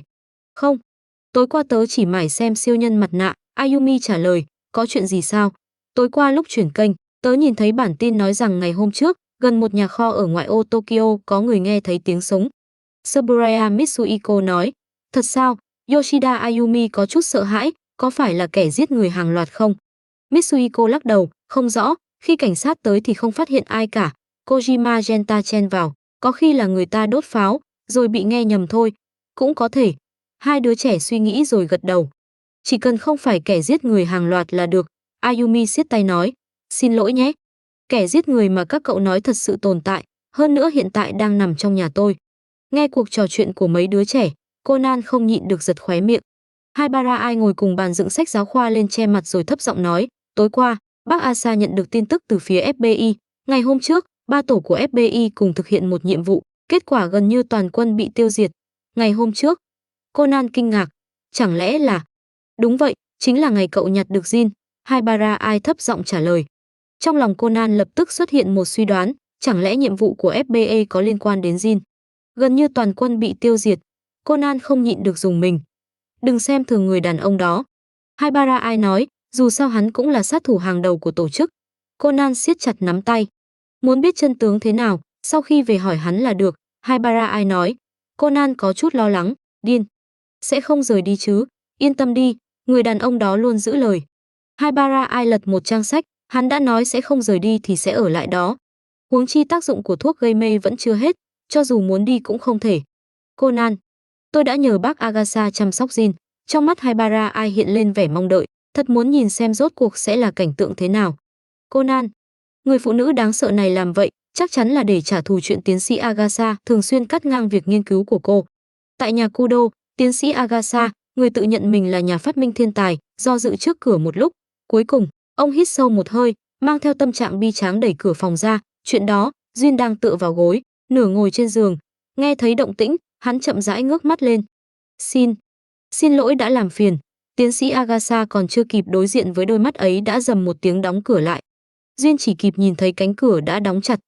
2 tiếng sau, cửa phòng lại được mở ra. Thứ xuất hiện ở cửa là một chiếc xe đẩy điều khiển từ xa, bên trên đặt cháo trắng cùng vài món ăn nhẹ. Giọng tiến sĩ Agatha truyền ra từ chiếc loa nhỏ phía trước xe. Chuyện đó, đây là bữa ăn. Ai nói cậu chỉ được ăn những món thanh đạm. Xin đừng ngại, cứ dùng đi. Duyên nhìn chằm chằm chiếc xe đẩy một lúc rồi chuyển ánh mắt về phía chiếc loa nhỏ. Hắn còn chưa kịp mở miệng, bên trong đã vang lên một tràng âm thanh loảng xoảng. Ngay sau đó, giọng ông lão lại truyền ra, nếu cậu không hài lòng, tôi sẽ làm lại một phần khác. Không cần. Jin cảm thấy hơi đau đầu, đem cho tôi một chiếc thìa. Đây là con bọ ngựa máy điều khiển từ xa mới nhất do tôi phát minh. Trên bụng nó có một công tắc, chỉ cần nhấn vào, con bọ ngựa sẽ thực hiện động tác săn mồi. Khi Conan và Haibara Ai trở lại nhà tiến sĩ Agatha, họ phát hiện trong nhà không có ai. Tìm kiếm một lúc lâu, cả hai nghe thấy giọng nói đầy phấn khởi của tiến sĩ Agatha truyền ra từ phòng ngủ nhà Kudo. Conan và Haibara nhìn nhau. Cuối cùng, Conan đẩy cửa phòng. Khi nhìn thấy cảnh tượng bên trong, cậu gần như không thể tin vào mắt mình. Người đàn ông có mái tóc dài màu bạc ánh vàng đang tựa vào đầu giường. Trên sàn bày đầy những vật kỳ lạ, tất cả đều là tác phẩm của tiến sĩ Agatha, người say mê phát minh. Bản thân nhà phát minh đang giơ một mô hình bọ ngựa lớn bằng cánh tay người trưởng thành, vô cùng hào hứng giải thích cho Jin. Conan dụi mắt, sau đó lại dụi mắt lần nữa, vẫn không nhịn được muốn lật bàn. Hai người này có thể trò chuyện với nhau đã vô lý đến mức nào vậy? Hơn nữa, tiến sĩ Agatha, lúc đầu bác còn run lẩy bẩy trước mặt người đàn ông này mà. Mới qua một ngày, tại sao đã trở thành bộ dạng thân thiết thế này? Từ đầu đến cuối Jin hoàn toàn không đáp lại, chỉ có một mình bác nói liên tục, bác không nhận ra sao. Khóe mắt nhìn thấy hai đứa trẻ, tiến sĩ Agatha lên tiếng chào, hai đứa về rồi à? Shinichi, ai? Bác có thể giải thích cho cháu biết chuyện này là sao không? Conan mệt mỏi hỏi. Ha ha ha, Jin khen phát minh của bác làm rất tốt, nên bác không nhịn được muốn giới thiệu thêm vài thứ. Tiến sĩ Agatha cười, gãi đầu, hai đứa đã về rồi thì bác đi trước, một lát nữa bác sẽ mang bữa tối sang. Nói xong, tiến sĩ Agatha đi ra ngoài, trước khi đóng cửa, ông còn quay đầu lại, Jin, tối nay nghỉ ngơi sớm nhé. Ngày mai tôi sẽ giới thiệu cho cậu một phát minh vĩ đại khác. Nhìn bóng dáng tiến sĩ Agatha rời đi, Conan quay đầu nhìn người đàn ông trên giường với ánh mắt tràn đầy kính nể, có thể nhẫn nhịn cả ngày mà không ra tay. Jin, anh đúng là một người tốt. Jin, người đột nhiên được trao danh hiệu người tốt. Anh đã làm cách nào khiến bác Agatha có thể chịu được khí lạnh trên người anh, còn gần như muốn kết nghĩa anh em vậy? Haibara Ai cũng vô cùng tò mò. Tôi khá hứng thú với chiếc xe đẩy điều khiển từ xa của ông ấy nên nói thêm một câu. Sau đó, trên gương mặt luôn lạnh lùng của người đàn ông hiếm khi xuất hiện một vẻ có thể gọi là khó xử. Ông ấy giống như bị kích hoạt một chương trình khác vậy. Phụt. Conan không nhịn được bật cười. Jin liếc sang, đứa trẻ lập tức rụt cổ. Thay mặt bác ấy, tôi cảm ơn anh vì đã giữ lại mạng cho bác. Haibara Ai nói. Hừ. Jin lạnh lùng hừ một tiếng, chuyển ánh mắt sang nơi khác, để lộ gương mặt nghiêng sắc nét. Không biết có phải ảo giác hay không, kể từ khi được đưa về đây, người đàn ông được gọi là sát thủ hàng đầu của tổ chức, dường như đã dần hạ thấp cảnh giác. Hắn vô thức để lộ dáng vẻ thư giãn, không còn khó tiếp cận như trước. Dưới vẻ ngoài lạnh lùng, một vài cảm xúc chân thật bắt đầu xuất hiện. Conan nhìn Jin, vẻ mặt như đang suy nghĩ điều gì. Haibara Ai kéo một chiếc ghế tới, đứng lên kiểm tra vết thương của Jin, cảm giác thế nào? Jin cau mày, nếu cô hoàn toàn ngừng sử dụng thuốc gây mê, tôi nghĩ sẽ tốt hơn. Ồ, bị anh phát hiện rồi sao? Haibara Ai nhún vai, hoàn toàn không bận tâm khi ý đồ bị vạch trần. Tôi chỉ không nỡ bỏ qua nguồn dữ liệu cơ thể ưu tú như vậy.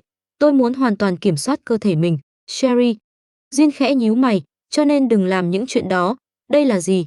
Người đàn ông còn chưa nói hết, ánh mắt đột nhiên dừng lại. Theo tầm mắt Jin, Haibara Ai cúi đầu nhìn mặt dây chuyền trên cổ rồi đưa tay chạm vào. Tôi tìm thấy nó trong căn phòng của chị gái. Đây là đồ của chị ấy. Conan chú ý thấy hàng mi của Jin khẽ run lên, nhỏ đến mức gần như không thể nhận ra. Anh muốn xem thử không? Haibara ai tháo mặt dây chuyền xuống rồi đưa sang. Nhìn món đồ bằng bạc nằm trong lòng bàn tay cô gái, Jin đưa tay nhận lấy. Trước ánh mắt chăm chú của hai đứa trẻ, hắn mở nắp mặt dây chuyền. Động tác thành thạo đến mức giống như đã từng làm việc này rất nhiều lần.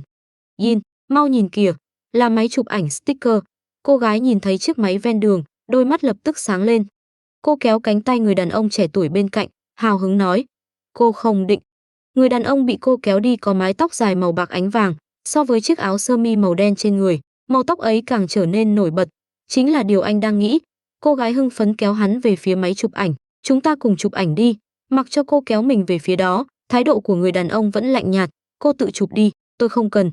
Tại sao? Cô gái kéo hắn vào trong khoang chụp ảnh nhỏ hẹp, vẻ mặt có chút bất mãn. Tôi muốn chụp cùng anh nên mới tới đây. Đừng quên thân phận của chúng ta. Không được để lại bất kỳ manh mối nào có thể khiến tổ chức phát hiện. Giọng người đàn ông trầm thấp và lạnh nhạt. Nếu bọn chúng phát hiện tôi âm thầm liên lạc với cô sẽ gặp nguy hiểm. Nhưng mà... Cô gái buông tay hắn, cúi đầu. Giọng cô nhỏ hẳn xuống. Nhưng tôi muốn có một thứ. Có thể chứng minh anh từng ở bên cạnh tôi. Người đàn ông sững lại, sau đó quay mặt sang chỗ khác. Thứ đó dù không có cũng chẳng sao. Tôi... Chẳng phải vẫn đang ở ngay đây sao? Nghe vậy, cô gái lập tức ngẩng đầu. Thật sao? Trong không gian chật hẹp, người đàn ông cúi nhìn cô gái thấp hơn mình một cái đầu. Gương mặt hắn lạnh nhạt nhưng vô cùng nghiêm túc. Trên mặt cô gái lập tức nở nụ cười rạng rỡ, nhưng nước mắt lại trào ra trong đôi mắt. Nhìn thấy cô khóc, người đàn ông giật mình. Cô sao vậy? Tôi vui quá, Jin. Cô gái đưa tay lau nước mắt, nhưng dù thế nào cũng không thể ngăn chúng tiếp tục rơi xuống. Tôi thật sự rất vui. Đừng khóc nữa, cô muốn chụp thì cứ chụp đi. Mái tóc dài của người đàn ông rủ xuống, che giấu vẻ luống cuống trong mắt. Hắn cứng nhắc nói, coi như quà mừng cô vào đại học. Thật sao? Cô gái vừa mừng vừa kinh ngạc ngẩng đầu, đôi mắt đẫm lệ sáng lấp lánh như những vì sao. Nhưng như vậy sẽ không gây phiền phức chứ? Cất kỹ ở một nơi thật kín đáo là được. Đồ phụ nữ lắm lời. Vậy tôi bắt đầu chụp đây. Jin cứ yên tâm, tôi nhất định sẽ giấu nó ở nơi bí mật nhất. Jin, mau tạo dáng đi. Chụp như vậy sẽ không đẹp. Anh phải thế này. Không đúng. Phải làm như thế này. Người phụ nữ lắm lời, câm miệng đi. Jin. Giọng Haibara ai kéo Jin ra khỏi ký ức. Hắn cụp mắt xuống, mặc dù cô đã tìm được thứ này, nhưng vẫn chưa phát hiện bí mật bên trong. Bí mật? Haibara ai hỏi. Jin đưa tay về phía bức ảnh trong mặt dây chuyền, thứ quan trọng hơn được giấu phía sau tấm ảnh này. Nói rồi, hắn nhẹ nhàng bóc một góc bức ảnh ra, để lộ một vật nhỏ màu đen được giấu phía sau. Conan đứng bên cạnh tinh mắt nhận ra, vào khoảnh khắc chạm vào bức ảnh, đầu ngón tay người đàn ông khựng lại trong thoáng chốc, gần như không thể nhận thấy. Hoàn toàn không ngờ phía sau bức ảnh vẫn còn giấu đồ. Haibara ai kinh ngạc mở to mắt. Đây là... Có lẽ là thứ cô cần nhất hiện nay. Jin đưa mặt dây chuyền lại cho cô gái. Tài liệu nghiên cứu thuốc giải bán thành phẩm do người phụ nữ đó để lại. Người phụ nữ đó là... Chị gái tôi sao? Biết được thông tin khó tin này, Haibara ai lẩm bẩm. Cô nghiên cứu ra APTX 4869, còn chị gái cô, Miyano Akemi, đã nghiên cứu thuốc giải bán thành phẩm của nó. Đối diện với ánh mắt chấn động của hai đứa trẻ, giọng Jin vẫn bình tĩnh và lạnh nhạt. Chị ấy, sao có thể? Haibara ai còn chịu cú sốc lớn hơn, chẳng phải chị ấy không có năng khiếu nghiên cứu thuốc giống cô sao? Jin lạnh lùng hừ một tiếng, đúng vậy, người phụ nữ đó chính là một kẻ ngốc. Hắn cụp mắt, rõ ràng chẳng có năng khiếu gì, đầu óc cũng chẳng thông minh, nhưng vì muốn em gái mình thoát khỏi tổ chức, cô ấy lại nảy ra ý tưởng nghiên cứu thuốc giải, muốn dùng nó để đổi lấy tự do cho cô. Haibara ai hoàn toàn sững sờ tại chỗ, nếu cô muốn biết, tôi sẽ nói cho cô toàn bộ. Ánh mắt Jin lướt qua hai đứa trẻ, nhìn về một nơi xa xăm không xác định. Ban ngày cô ấy tới trường, đăng ký toàn bộ các môn liên quan đến sinh học và hóa học, buổi tối lại trở về nhà, tự mình tìm tòi, làm thí nghiệm đến tận đêm khuya, rõ ràng chẳng có năng khiếu gì, nhưng không biết bằng cách nào lại mò ra được phương pháp. Sau nửa năm, nghiên cứu của cô ấy cuối cùng cũng có tiến triển. Sau đó, tổ chức phát hiện ra. Tổ chức phá hủy toàn bộ thành quả nghiên cứu. Sau khi giết cô ấy, bọn chúng để thi thể lại trong căn nhà rồi phóng hỏa. Tại sao? Sống mũi Haibara ai cay xè, chất lỏng trong mắt gần như sắp trào ra. Những hành động bí mật của cô ấy đã chọc giận tổ chức. Jin nói, muốn nghiên cứu thuốc giải cho loại thuốc mà tổ chức coi trọng, dùng nó để đổi lấy tự do của em gái. Một cách làm ngu xuẩn như vậy. Nhưng chị gái Haibara biết về loại thuốc đó bằng cách nào? Conan đột nhiên lên tiếng. Thân phận thám tử khiến cậu theo thói quen tìm kiếm những điểm đáng ngờ. Trước đây Haibara từng nói khi đó loại thuốc mới chỉ bước vào giai đoạn hoàn thiện. Tôi đã đưa nội dung nghiên cứu của em gái cô ấy cho cô ấy. Jin trả lời. Conan kinh ngạc. Cái gì? Haibara ai cũng lộ vẻ khó tin. Anh đến. Anh vừa nói toàn bộ thành quả nghiên cứu của Miyano Academy đã bị tổ chức tiêu hủy. Conan nhớ lại lời Jin vừa nói. Vậy tại sao anh lại có thuốc giải? Tôi đã giữ lại vài ống. Jin bình thản trả lời. Hiện tại chúng đang phát huy tác dụng trên người hai người. Anh, có phải đã thích chị gái tôi không? Haibara ai đột nhiên hỏi. Chị gái tôi là một người bất cẩn như vậy. Nếu không có ai luôn âm thầm bảo vệ, giúp chị ấy giải quyết những rắc rối phía sau, chị ấy tuyệt đối không thể giấu tổ chức suốt nửa năm. Haibara ai ngẩng đầu. Đôi mắt xanh băng giá nhìn thẳng vào người đàn ông, người vẫn luôn bảo vệ chị ấy. Chính là anh, đúng không? Bây giờ nói những chuyện đó còn có ý nghĩa gì? Sau một hồi im lặng rất lâu, giọng người đàn ông mới nhàn nhạt vang lên. Người hắn muốn bảo vệ đã chết rồi. Mặt dây chuyền cô đang cầm chứa toàn bộ tâm huyết của chị gái cô. Ánh mắt Jin dừng trên bàn tay đang siết chặt của cô gái. Với cô, thứ này hẳn sẽ giúp ích rất nhiều. Ánh sáng sâu thẳm dao động trong mắt Haibara ai. Đừng để công sức của người phụ nữ đó trở nên vô nghĩa. Seri. Cô gái ngước mắt. Đôi mắt xanh sẫm của người đàn ông giống như biển sâu tĩnh lặng. Tất cả cảm xúc đều bị nhấn chìm bên dưới. Đừng khiến cô ấy thất vọng. Tôi biết rồi. Haibara ai nói. Trong đôi mắt xanh băng giá lóe lên ánh sáng kiên định. Cảm ơn anh, Jin. Cảm ơn anh đã luôn bảo vệ chị gái. Cảm ơn anh đã cứu tôi. Haibara ai nhìn người đàn ông thật sâu rồi xoay người rời khỏi phòng. Bóng lưng cô mảnh mai và nhỏ bé, nhưng từng bước chân lại vô cùng vững vàng. Trong khoảnh khắc, Conan dường như nhìn thấy bóng dáng cô gái bỗng lớn lên, tà áo blouse trắng tinh khẽ lay động trước mắt. Sau khi Haibara ai rời đi, căn phòng chìm vào im lặng. Một lúc lâu sau, Conan mới lên tiếng. Những việc anh làm thật ra không được tổ chức cho phép, đúng không? Nhìn thấy người đàn ông ngước mắt, Conan tiếp tục để lộ tài liệu về loại thuốc, âm thầm giữ lại thuốc giải, cứu Haibara vốn phải bị xử tử, còn giao toàn bộ tài liệu thuốc giải cho cô ấy. Nếu tổ chức phát hiện, cậu đang lo cho tôi sao? Thám tử Kudo. Jin hỏi. Đúng vậy. Câu trả lời thẳng thắn của Conan khiến Jin sững lại.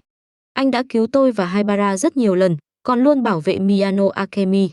Conan nhìn thẳng vào đôi mắt xanh sẫm của người đàn ông, người làm những chuyện đó căn bản không phải một sát thủ máu lạnh, tàn nhẫn.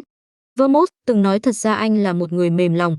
Jin nhìn cậu, khẽ nheo mắt, người phụ nữ đó từng nói như vậy sao? Cảm nhận nhiệt độ trong phòng dường như hạ xuống, Conan vô thức rụt cổ, không chút do dự bán đứng Vermouth. Lần trước khi Vermouth giả dạng anh để tiếp cận tôi và Haibara, chính cô ta đã nói như vậy.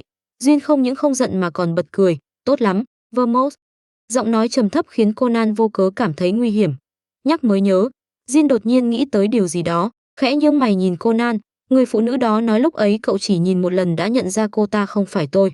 Chuyện đó, Conan gãi đầu, lặp lại lời giải thích từng nói với Haibara. Tôi ngửi thấy trên người cô ta có mùi nước hoa và thuốc lá dành cho phụ nữ, không giống mùi trên người anh. Sao vậy?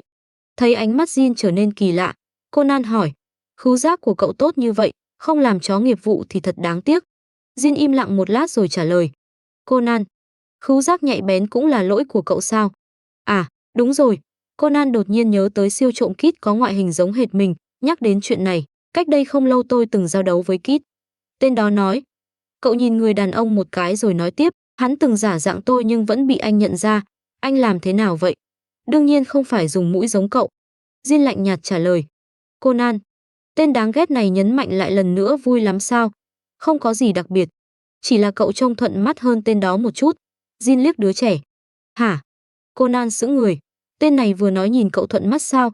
Nhìn vẻ mặt ngơ ngác của Conan, Jin nhướng mày. Tên siêu trộm Kit đó không ngu ngốc như cậu. Ồ, hóa ra anh thích kiểu trông ngốc nghếch sao? Giọng Haibara ai lạnh nhạt đột nhiên vang lên từ cửa. Cô gái bưng bát cơm bước vào, đôi mắt xanh băng giá liếc Conan đang ngơ ngác đứng một bên. Loại ngốc nghếch này có gì tốt? Tôi ngu ngốc chỗ nào hả? Conan lập tức nổi giận. Chỗ nào cũng ngu ngốc. Haibara ai bình thản phản kích. Lặp lại câu cô vừa nói khi bước vào một lần nữa đi, Sherry. Giọng Jin vang lên. Haibara ai, người vừa giành thắng lợi hoàn toàn, lập tức cứng người. Cô chậm rãi xoay lại. Gương mặt vốn cứng nhắc đột nhiên thay đổi, nở một nụ cười ngây thơ và rạng rỡ. Chú ơi, mau ăn cơm đi nhá. Ô, Jin. Conan. Người phụ nữ này đúng là không biết xấu hổ. Bình tĩnh đón nhận ánh mắt kinh ngạc của Conan. Haibara ai nhẹ nhàng nhún vai, phải biết tận dụng đầy đủ những lợi thế của bản thân, đúng không? Nghe, hình như cũng có lý. Conan liếc người đàn ông vẫn còn bị chấn động, âm thầm xác nhận tính khả thi của phương pháp này. Cháu về rồi. Sau khi rời khỏi nhà mình, Conan trở lại văn phòng thám tử Mori, vừa bước vào cửa, cậu lập tức lên tiếng chào. Em về rồi à? Conan. Moriran đang thu dọn đồ đạc, trông như chuẩn bị ra ngoài. Conan khó hiểu hỏi, Ranichan, chị định đi đâu sao? Một người bạn của chị bị thương, chị định đến bệnh viện thăm anh ấy. Ran đi tới lối vào, cúi xuống mang giày. Bạn sao? Là chị Sonoko à? Thật kỳ lạ. Cậu chưa từng nghe Ran nhắc tới người bạn nào bị thương. Không phải Sonoko, da thịt cậu ấy dày như vậy, làm sao dễ bị thương được? Ran trả lời, là một người bạn chị quen vào đêm Giáng sinh. Đêm Giáng sinh? Chính là lần Sonoko đưa Ran ra ngoài chơi. Ran lại quen một người bạn mới mà không nói với cậu. Cảm giác nguy hiểm chưa từng có lập tức dâng lên. Conan đưa tay kéo tay áo Ran, Ranichan, em cũng muốn đi. Hả? Ran sững lại, có chút khó xử, nhưng mà, được không, Ranichan, chị dẫn em theo nhé. Conan theo bản năng sử dụng kỹ năng làm nũng vừa học được từ Haibara. Đôi mắt cậu long lanh nhìn cô. Hôm nay Conan đáng yêu quá, bị vẻ đáng yêu ấy đánh trúng, Ran không nhịn được ôm đứa trẻ lên, xoa đầu rồi hôn mạnh lên má cậu. Bị hôn rồi. Conan đỏ bừng như một quả cà chua chín, ngơ ngơ ngác ngác để Ran nắm tay dẫn ra ngoài. Không hổ là Haibara, phương pháp này hiệu quả thật, còn nhận được lợi ích chưa từng có. Haibara, cô đúng là người tốt, hắt xì. Haibara ai đang cúi đầu nhập công thức phân tử vào máy tính đột nhiên hắt hơi. Trong lúc cúi xuống, cô vô tình nhấn nhầm một phím nhưng không nhận ra, chỉ xoa mũi rồi tiếp tục gõ. Tài liệu nghiên cứu của chị gái đã giúp cô giải quyết thuận lợi một vấn đề vẫn luôn khiến mình bối rối. Nếu cứ như vậy, chẳng bao lâu nữa cô sẽ có thể chế tạo thuốc giải. Nhân cơ hội này, chi bằng làm trước một bản thử nghiệm, xem hiệu quả thế nào. Dù sao, cô vẫn có một người thử thuốc. Haibara ai nghĩ như vậy, những ngón tay tiếp tục nhanh chóng lướt trên bàn phím. Đứng trước cửa phòng bệnh, Conan đột nhiên rùng mình. Cậu liếc nhìn sắc trời, luôn cảm thấy hình như sắp có chuyện gì đó xảy ra. Nhưng mặc kệ. Hiện tại, chuyện quan trọng nhất vẫn là người đang nằm trong căn phòng này. Cậu muốn tận mắt nhìn xem người có thể khiến Ran buổi tối vẫn phải tới bệnh viện thăm rốt cuộc là hạng người gì. Nhìn cánh cửa phòng bệnh đóng chặt, sau lưng Conan như bùng lên ngọn lửa dữ dội, tràn đầy ý chí chiến đấu. Vẫn chưa có tin tức về Jin sao? Vermouth? Không. Tên đó giống như đã hoàn toàn biến mất, không ai biết hắn đang ở đâu. Voska nói Jin đã dặn chỉ liên lạc bằng điện thoại, nhưng ngoài việc gửi một tin nhắn báo bình an, hắn không trả lời thêm bất kỳ cuộc gọi nào. Nói cách khác, hắn có thể đã chết, không thể loại trừ khả năng đó. Dù sao người đã giao chiến với hắn là Akai Suichi của FBI, viên đạn bạc đó quả thật có chút bản lĩnh. Nhưng cũng đừng xem thường Jin, chẳng phải Akai Suichi cũng suýt bị hắn giết sao? Ý ông là một con sói cô độc lang thang nơi hoang dã, khi bị thương sẽ tìm một nơi không ai có thể phát hiện để chữa trị. Cứ yên tâm, sau khi vết thương lành, Jin sẽ tự xuất hiện. So với chuyện đó, chuyện về Sherry mà tôi đã nói trước đây, tôi đã nghĩ ra cách xử lý.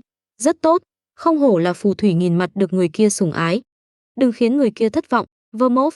Tôi hiểu rồi, Rom. Tút, tút, tút, Rom chết tiệt. Trong bóng tối, người phụ nữ đặt điện thoại xuống. Trong đôi mắt xanh thẳm hiện lên sát ý lạnh lẽo. Đây là gì? Conan nhìn viên thuốc nhỏ màu trắng Haibara ai đưa cho mình, khó hiểu hỏi. Nhờ tài liệu của chị gái tôi, quá trình nghiên cứu thuốc giải đã có bước tiến lớn. Haibara ai bình thản nói, đây là bản thử nghiệm. Bản thùng đến. Khóe miệng Conan giật mạnh, cô định dùng tôi để thử thuốc sao? Tôi còn phải quan sát và ghi chép tác dụng của thuốc. Cậu là đối tượng thử nghiệm duy nhất. Haibara ai cầm một chiếc đồng hồ bấm giờ, bớt nói nhảm, mau uống đi. Nhưng chúng ta vẫn chưa biết thứ này có tác dụng phụ gì. Conan hơi do dự. Chẳng lẽ cậu không muốn khôi phục cơ thể sao? Một câu của Haibara ai lập tức đánh trúng điểm yếu. Conan nghiến răng, cầm viên thuốc nhỏ trong tay rồi nuốt xuống. Rất tốt. Trong mắt Haibara ai hiện lên vẻ hài lòng. Cô lập tức nhấn đồng hồ bấm giờ. Tôi nói này, Jin ngồi trên ghế bên cạnh, đặt cuốn sách trong tay xuống. Tại sao hai người lại làm thí nghiệm ở đây? Nhà Kudo là một địa điểm thí nghiệm rất thích hợp. Haibara ai quay sang nhìn người đàn ông, yên tĩnh, rộng rãi, hơn nữa còn có anh ở đây. Này, yên tĩnh và rộng rãi thì thôi đi, tại sao người này có mặt cũng được tính là một trong những điều kiện? Conan không nói nên lời, Haibara ai nghiêm túc giải thích, môi trường yên tĩnh là một trong những điều kiện bên ngoài tốt nhất cho thí nghiệm. Tôi cũng không biết có xảy ra sự cố ngoài ý muốn hay không, vì vậy một nơi rộng rãi sẽ giúp cậu có đủ chỗ giãy giụa. Hơn nữa, có Jin ở đây thì ít nhất cũng đảm bảo được an toàn. Conan bất mãn, chỉ uống một viên thuốc thôi, chẳng lẽ tôi còn biến thành khỉ đột được sao? Không muốn tiếp tục nhìn hai đứa trẻ này gây chuyện, Jin đứng dậy, chuẩn bị sang nhà tiến sĩ Agasa ở ngay bên cạnh. Hiện tại bác Agasa đang tập trung làm phát minh. Giọng Haibara ai vang lên từ phía sau, tôi nghĩ nếu anh sang đó, bác ấy nhất định sẽ nhiệt tình giới thiệu cho anh sự nghiệp mà mình yêu thích thi. Bước chân Jin lập tức dừng lại. Nhìn ánh mắt nghi vấn của người đàn ông, Conan cười khổ, bác ấy là như vậy. Chỉ cần bắt đầu nghiên cứu phát minh là lập tức biến thành một người khác. Chẳng trách cô lại được ông già đó nhặt về. Jin lạnh lùng hừ một tiếng rồi quay lại ngồi xuống ghế.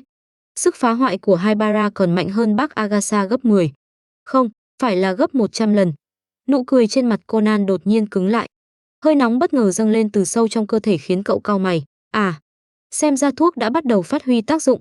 Haibara ai liếc đồng hồ bấm giờ, bình tĩnh nhận xét, 5 phút 27 giây, phản ứng khá nhanh. Hiện tại cậu cảm thấy thế nào, Kudo? So với lần uống rượu bạch càn trước đó, còn khó chịu hơn. Conan cố chịu đựng cơn đau dữ dội trong cơ thể, khó khăn lên tiếng. Xương cốt toàn thân dường như đang gào thét, cơ thể nóng đến mức sắp bốc cháy. Conan há miệng thở dốc, cảm giác bỏng rát bên trong càng lúc càng dữ dội. Cơ thể nhỏ bé bắt đầu lớn lên với tốc độ có thể nhìn thấy bằng mắt thường, giống như cành liễu vươn dài vào mùa xuân. Dáng người Conan nhanh chóng cao lên, Jin rời mắt khỏi trang sách. Nhìn cơ thể đứa trẻ đang thay đổi, hắn kinh ngạc nhướng mày. Cuối cùng, cơ thể trên sàn ngừng phát triển khi đã trở lại dáng vẻ thiếu niên 17 tuổi. 4 phút 48 giây. Haibara ai nhìn Conan, không, Kudo Shinichi, cơ thể có cảm thấy điều gì bất thường không? Nằm sấp trên sàn thở dốc hồi lâu, vị thám tử trung học mệt mỏi lên tiếng, có thể, lấy quần áo cho tôi trước được không? Quần áo cậu mặc khi còn là Conan đã bị cơ thể lớn lên làm rách hoàn toàn. Hiện tại cậu đang không mặc gì cả. Hơn nữa, sàn nhà vào mùa đông lạnh đến mức muốn lấy mạng người đấy. À, Haibara ai chợt hiểu ra, thì ra cô hoàn toàn không nghĩ tới chuyện đó sao? Nhìn tình trạng của Shinichi, thấy không xuất hiện vấn đề bất thường mà Sherry từng đề cập, Jin mất hứng thú, tiếp tục cúi xuống đọc sách. Haibara ai nhìn quanh căn phòng, sau đó kéo một chiếc chăn từ trên giường xuống, có thể lát nữa cậu lại biến trở về. Không cần mặc quần áo làm gì, quá phiền phức. Kudo Shinichi nghiến răng, quấn chăn quanh người thành một cục rồi ngồi bất động trên sàn. Trong mắt Haibara ai hiện rõ vẻ chế giễu. Thu lại ánh mắt đắc ý đó đi, người phụ nữ có sở thích xấu xa, đừng tưởng tôi không nhìn thấy. Kudo Shinichi lập tức nổi giận. Thám tử Kudo, cơ thể đã khôi phục nhưng tâm lý vẫn dừng ở thời thơ ấu sao? Jin không ngẩng đầu, giọng nói trầm thấp và lạnh nhạt, có gì đáng để tính toán với một đứa trẻ 7 tuổi. Kudo Shinichi, người bị nói là có tâm lý dừng ở thời thơ ấu. Haibara ai, đứa trẻ 7 tuổi, độc miệng quá. Căn phòng lập tức yên tĩnh, Jin hài lòng lật sang trang sách tiếp theo. Thời gian chậm rãi trôi qua. Jin vẫn ngồi trên ghế đọc sách. Kudo Shinichi quấn chăn, ngồi thất thần dưới sàn. Haibara ai nhìn chằm chằm đồng hồ bấm giờ, thỉnh thoảng lại ngẩng đầu quan sát đối tượng thử nghiệm. À, đột nhiên, hơi nóng quen thuộc lại dâng lên trong cơ thể. Kudo Shinichi nhìn Haibara ai, đã qua bao lâu rồi? Nhìn đồng hồ bấm giờ, Haibara ai cau mày, chưa đến 1 tiếng. Không đúng với dự tính của tôi. Dự tính? Kudo Shinichi cố giữ tỉnh táo, khó khăn nặn ra mấy chữ qua kẽ răng. Ban đầu tôi dự đoán trạng thái trưởng thành có thể duy trì ít nhất 3 tiếng. Haibara ai cau mày suy nghĩ, rốt cuộc sai ở đâu? Mặc dù kết quả thử nghiệm lần này không hoàn toàn như mong muốn, Haibara ai vẫn quyết định ghi chép đầy đủ số liệu. Sau khi đưa ra quyết định, cô lấy một ống tiêm từ khay trên chiếc bàn thấp phía sau, mũi kim phản chiếu ánh sáng lạnh lẽo. Tiếp theo tôi cần lấy một ít máu của cậu để mang về xét nghiệm. Haibara ai nói, cậu phối hợp một chút, đừng cử động. Vị thám tử trung học đã đau đến mức không thể nói thành lời, chỉ có thể cố gắng gửi cho Haibara ai một ánh mắt lên án, nhưng cô gái bình thản phớt lờ, nhanh chóng đâm kim vào cánh tay đối tượng thử nghiệm. Sau khi lấy đầy một ống máu, Haibara ai hài lòng đứng dậy, như vậy là được rồi. Lần sau cậu tuyệt đối sẽ không tin người phụ nữ này nữa. Quyết tâm của Kudo Shinichi chưa bao giờ mạnh mẽ đến thế. Cơn đau do xương cốt bị ép lại khiến vị thám tử vốn luôn kiên cường cũng không nhịn được hét lên. Thật sự, sắp chết rồi. 5 phút 7 giây, Haibara ai liếc thời gian trên đồng hồ rồi nhìn đống chăn dưới sàn. Cậu có sao không, Kudo? Hoàn toàn không ổn. Giọng nói đã trở lại thành trẻ con của vị thám tử trung học vang lên buồn bực. Thuốc của cô chẳng đáng tin chút nào. Hơn 1 tiếng vừa rồi, tôi chỉ liên tục biến lớn rồi lại biến nhỏ. Tôi đã nói đây là bản thử nghiệm. Haibara ai vừa thu dọn dụng cụ vừa nói, trong thời gian đó, cậu có cảm nhận được dấu hiệu bất thường nào không? Ngoài đau ra thì vẫn là đau. Conan ló đầu khỏi chăn, mệt mỏi trả lời. Haibara ai trợn mắt, trong vòng 5 phút, cơ thể cậu từ 7 tuổi phát triển thành 17 tuổi, sau đó lại dùng 5 phút để từ 17 tuổi trở về 7 tuổi. Không đau mới là bất thường. Conan, tôi về trước. Haibara ai bưng khay lên, tôi cần kiểm tra lại xem quá trình tính toán trước đó có sai ở đâu không. Sau đó, cô chuyển ánh mắt sang người đàn ông ngồi trên ghế. Yin, lát nữa đừng quên thay thuốc. Nói xong, Haibara ai rời khỏi phòng. Này, còn tôi thì sao? Conan vẫn đang cuộn mình trong chăn, lớn tiếng gọi. Thứ trả lời cậu chỉ là tiếng cửa đóng rầm. Người phụ nữ vô tình, dùng xong là vứt bỏ. Conan không nhịn được nghiến răng. Đột nhiên, trước mắt Conan tối lại. Một bộ quần áo phủ lên đầu cậu. Cậu thò tay kéo xuống, phát hiện đó là bộ đồng phục trung học của mình. Gin, người vừa ngồi đọc sách trên ghế, không biết từ lúc nào đã đứng trước mặt cậu. Biết người đàn ông đã lấy quần áo giúp mình, Conan nói lời cảm ơn. Nhưng một lát sau, cậu phát hiện Jin vẫn đứng đó, không hề rời đi nên khó hiểu ngẩng đầu. Duyên nhìn chằm chằm chiếc chăn đang quấn quanh người đứa trẻ, lông mày nhíu lại, chú ý đến ánh mắt hắn. Conan sững ra một lát rồi đột nhiên hiểu, chiếc chăn này là chăn tôi đang dùng. Jin bình thản nói, chẳng trách cậu luôn ngửi thấy mùi thuốc lá. Cậu không hút thuốc, còn đang khó hiểu mùi đó từ đâu mà ra. Hóa ra là mùi lưu lại trên chăn của người này. Đổi cho tôi một chiếc khác. Nghĩ đến việc chiếc chăn đã bị ném xuống sàn, còn bị tên nhóc này giày vò hết lần này đến lần khác, Jin ghét bỏ nói, đây là nhà tôi, phòng tôi, giường tôi và chăn của tôi. Không hài lòng thì anh ra ngoài mà ở. À, hóa ra sai ở đây. Hai bara ai ngồi trước máy tính, chăm chú nhìn công thức phân tử trên màn hình. Ở đây thừa một nhóm carbon, khiến thời gian phản ứng bị rút ngắn. Chẳng trách. Cô gái lẩm bẩm, sau đó đột nhiên nhướng mày vì kinh ngạc. Nếu vậy thì chuỗi này đã hoàn chỉnh À, Kudo tối nay rằng, xin lỗi nhé, Kudo. Bản thử nghiệm thật ra có một tác dụng phụ, nhưng chắc cũng không ảnh hưởng quá lớn đâu. Bước ra khỏi phòng thi, cậu giơ cổ tay nhìn thời gian rồi vội vàng rời khỏi trường. Từ xa, cậu đã nhìn thấy chiếc xe nổi bật kia cùng người đàn ông áo đen có mái tóc dài màu bạc ánh vàng đứng bên cạnh. Điều này hoàn toàn không ngoài dự đoán, bất kể là chiếc Porsche cổ của Đức từ 50 năm trước, vốn thích hợp được trưng bày trong phòng triển lãm, hay mái tóc dài màu sáng của người đàn ông, đều là những thứ vô cùng thu hút sự chú ý, huống chi cả hai còn xuất hiện bên cạnh nhau. Jin không nhịn được cong khóe môi, cậu bước nhanh về phía người đàn ông. Nghe thấy tiếng động, người đàn ông đang ngậm thuốc lá ngước mắt lên, đôi mắt xanh sẫm sâu thẳm như mặt hồ. Thi xong rồi sao? Môn cuối cùng. Cậu thở phào, từ hôm nay, cuộc sống năm 2 đại học của tôi chính thức kết thúc.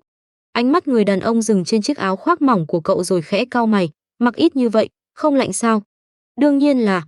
Cậu đảo mắt, đột nhiên nhón chân, bất ngờ luồn hai tay lạnh ngắt vào cổ áo người đàn ông, lạnh chết đi được. Cảm nhận cơ thể người đàn ông đột nhiên run lên, cậu đắc ý bật cười. Vậy thì lên xe. Duyên kéo tay cậu khỏi cổ mình, nắm lấy rồi nhét cậu vào trong xe. Hắn ngồi vào ghế lái, khởi động động cơ. Cậu tự giác thắt dây an toàn, cười híp mắt hỏi người đàn ông bên cạnh, chúng ta đi đâu ăn? Lúc thi tôi đã đói sắp chết rồi. Cậu quyết định đi. Sự chú ý của người đàn ông đều đặt trên con đường phía trước, hắn tùy ý trả lời. À, tôi nghĩ ra rồi. Cậu đập nhẹ hai tay, nhìn người đàn ông bên cạnh, cười đến không thấy mắt, hay là anh nấu cho tôi ăn? Két, người đàn ông đạp mạnh phanh, nhướng mày thật cao, cậu vừa nói gì? Tôi nói anh xuống bếp nấu cho tôi ăn. Cậu cười đầy đắc ý, chẳng phải anh nói để tôi quyết định sao? Đôi mắt xanh sẫm của người đàn ông nhìn cậu hồi lâu, sau đó đột nhiên hiện lên một nụ cười đầy hứng thú. Vậy thù lao của tôi đâu? Còn cần thù lao sao? Cậu sững người, không phải ai cũng có cơ hội ăn món tôi nấu. Người đàn ông cong môi, nguy hiểm mà mê hoặc, cậu đã nghĩ ra thù lao chưa? Cậu nghiến răng, đồ gian thương. Tôi đâu phải thương nhân. Trong mắt Jin mang theo ý cười như đang chờ con mồi tự nguyện mắc câu. Sự kiên nhẫn của tôi có giới hạn. Cậu do dự một lát rồi hạ quyết tâm. Đột nhiên, cậu giơ tay vòng qua cổ người đàn ông, nghiêng người tới, nhanh chóng hôn lên má hắn một cái. Sau đó lập tức ngồi thẳng lại, vành tai đỏ bừng, mắt nhìn ra ngoài cửa sổ. Như vậy được chưa? Giọng người đàn ông vang lên, thong thả đến mức khiến cậu nghiến răng, dễ dàng bị đuổi đi như vậy, chẳng phải tôi thiệt thòi quá sao? Thám tử Kudo. Cậu còn chưa kịp phản ứng đã bị người đàn ông giữ cằm, xoay mặt trở lại. Gương mặt lạnh lùng và sắc sảo kia lập tức phóng đại trước mắt. Conan đột ngột bật dậy trên giường. Nghĩ đến cảnh cậu vừa rồi, cậu vẫn còn kinh hãi, cái quái gì vậy? Ngồi trên giường, Conan nhìn quanh. Đây là căn phòng cậu đang ở tại nhà Mori, chiếc đồng hồ bên gối chỉ 12 giờ 40 phút. Vậy nên, vừa rồi chỉ là một giấc mơ sao? Nhưng ai lại mơ thấy những chuyện kỳ quái như vậy? Người trong mơ đúng là Jin, phải không? Cậu dường như đang học đại học, đúng không? Người đàn ông đó đến đón cậu tan học, còn biết xuống bếp nấu cơm, sau đó còn hôn. Đây là tình huống gì vậy? Rõ ràng hai người trong mơ đang hẹn hò, nhưng sao có thể là cậu và Jin chứ? Nhất định có chỗ nào đó không đúng. Conan bực bội vò mạnh tóc, sau khi trút giận gần nửa tiếng, tâm trạng Conan cuối cùng cũng bình tĩnh lại. Cậu tự an ủi rằng dù sau đó cũng chỉ là một giấc mơ, chẳng có gì đáng lo, sau đó mang theo mái tóc rối tung nằm xuống lần nữa. Khi ý thức tỉnh lại, cảm nhận chiếc chăn ấm áp cùng tấm nệm mềm mại bên dưới, cậu hài lòng gật đầu trong lòng. Đúng rồi, Cậu đã nói cảnh tượng vừa rồi chỉ là mơ. Bây giờ mọi thứ chẳng phải đã trở lại bình thường sao? Khoan đã. Hơi thở ấm áp phả bên tai cùng lực siết không thuộc về mình quanh eo khiến cơ thể cậu cứng đờ.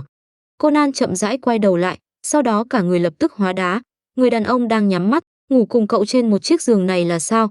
Mái tóc dài màu bạc ánh vàng quen thuộc kia là thế nào? Còn gương mặt quen mắt này, người này là Jin. Nhưng rốt cuộc chuyện gì đang xảy ra vậy? Dường như nghe thấy động tĩnh, người đàn ông đang nằm nghiêng đối diện cậu chậm rãi mở mắt.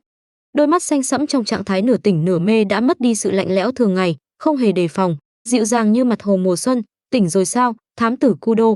Giọng người đàn ông còn mang theo chút khàn khàn buổi sáng, kết hợp với âm sắc trầm thấp vốn có, khiến cậu không nhịn được run lên. Nghe hay quá. Cánh tay quanh eo đột nhiên siết chặt, người đàn ông kéo cậu vào lòng, trán hai người chạm nhau.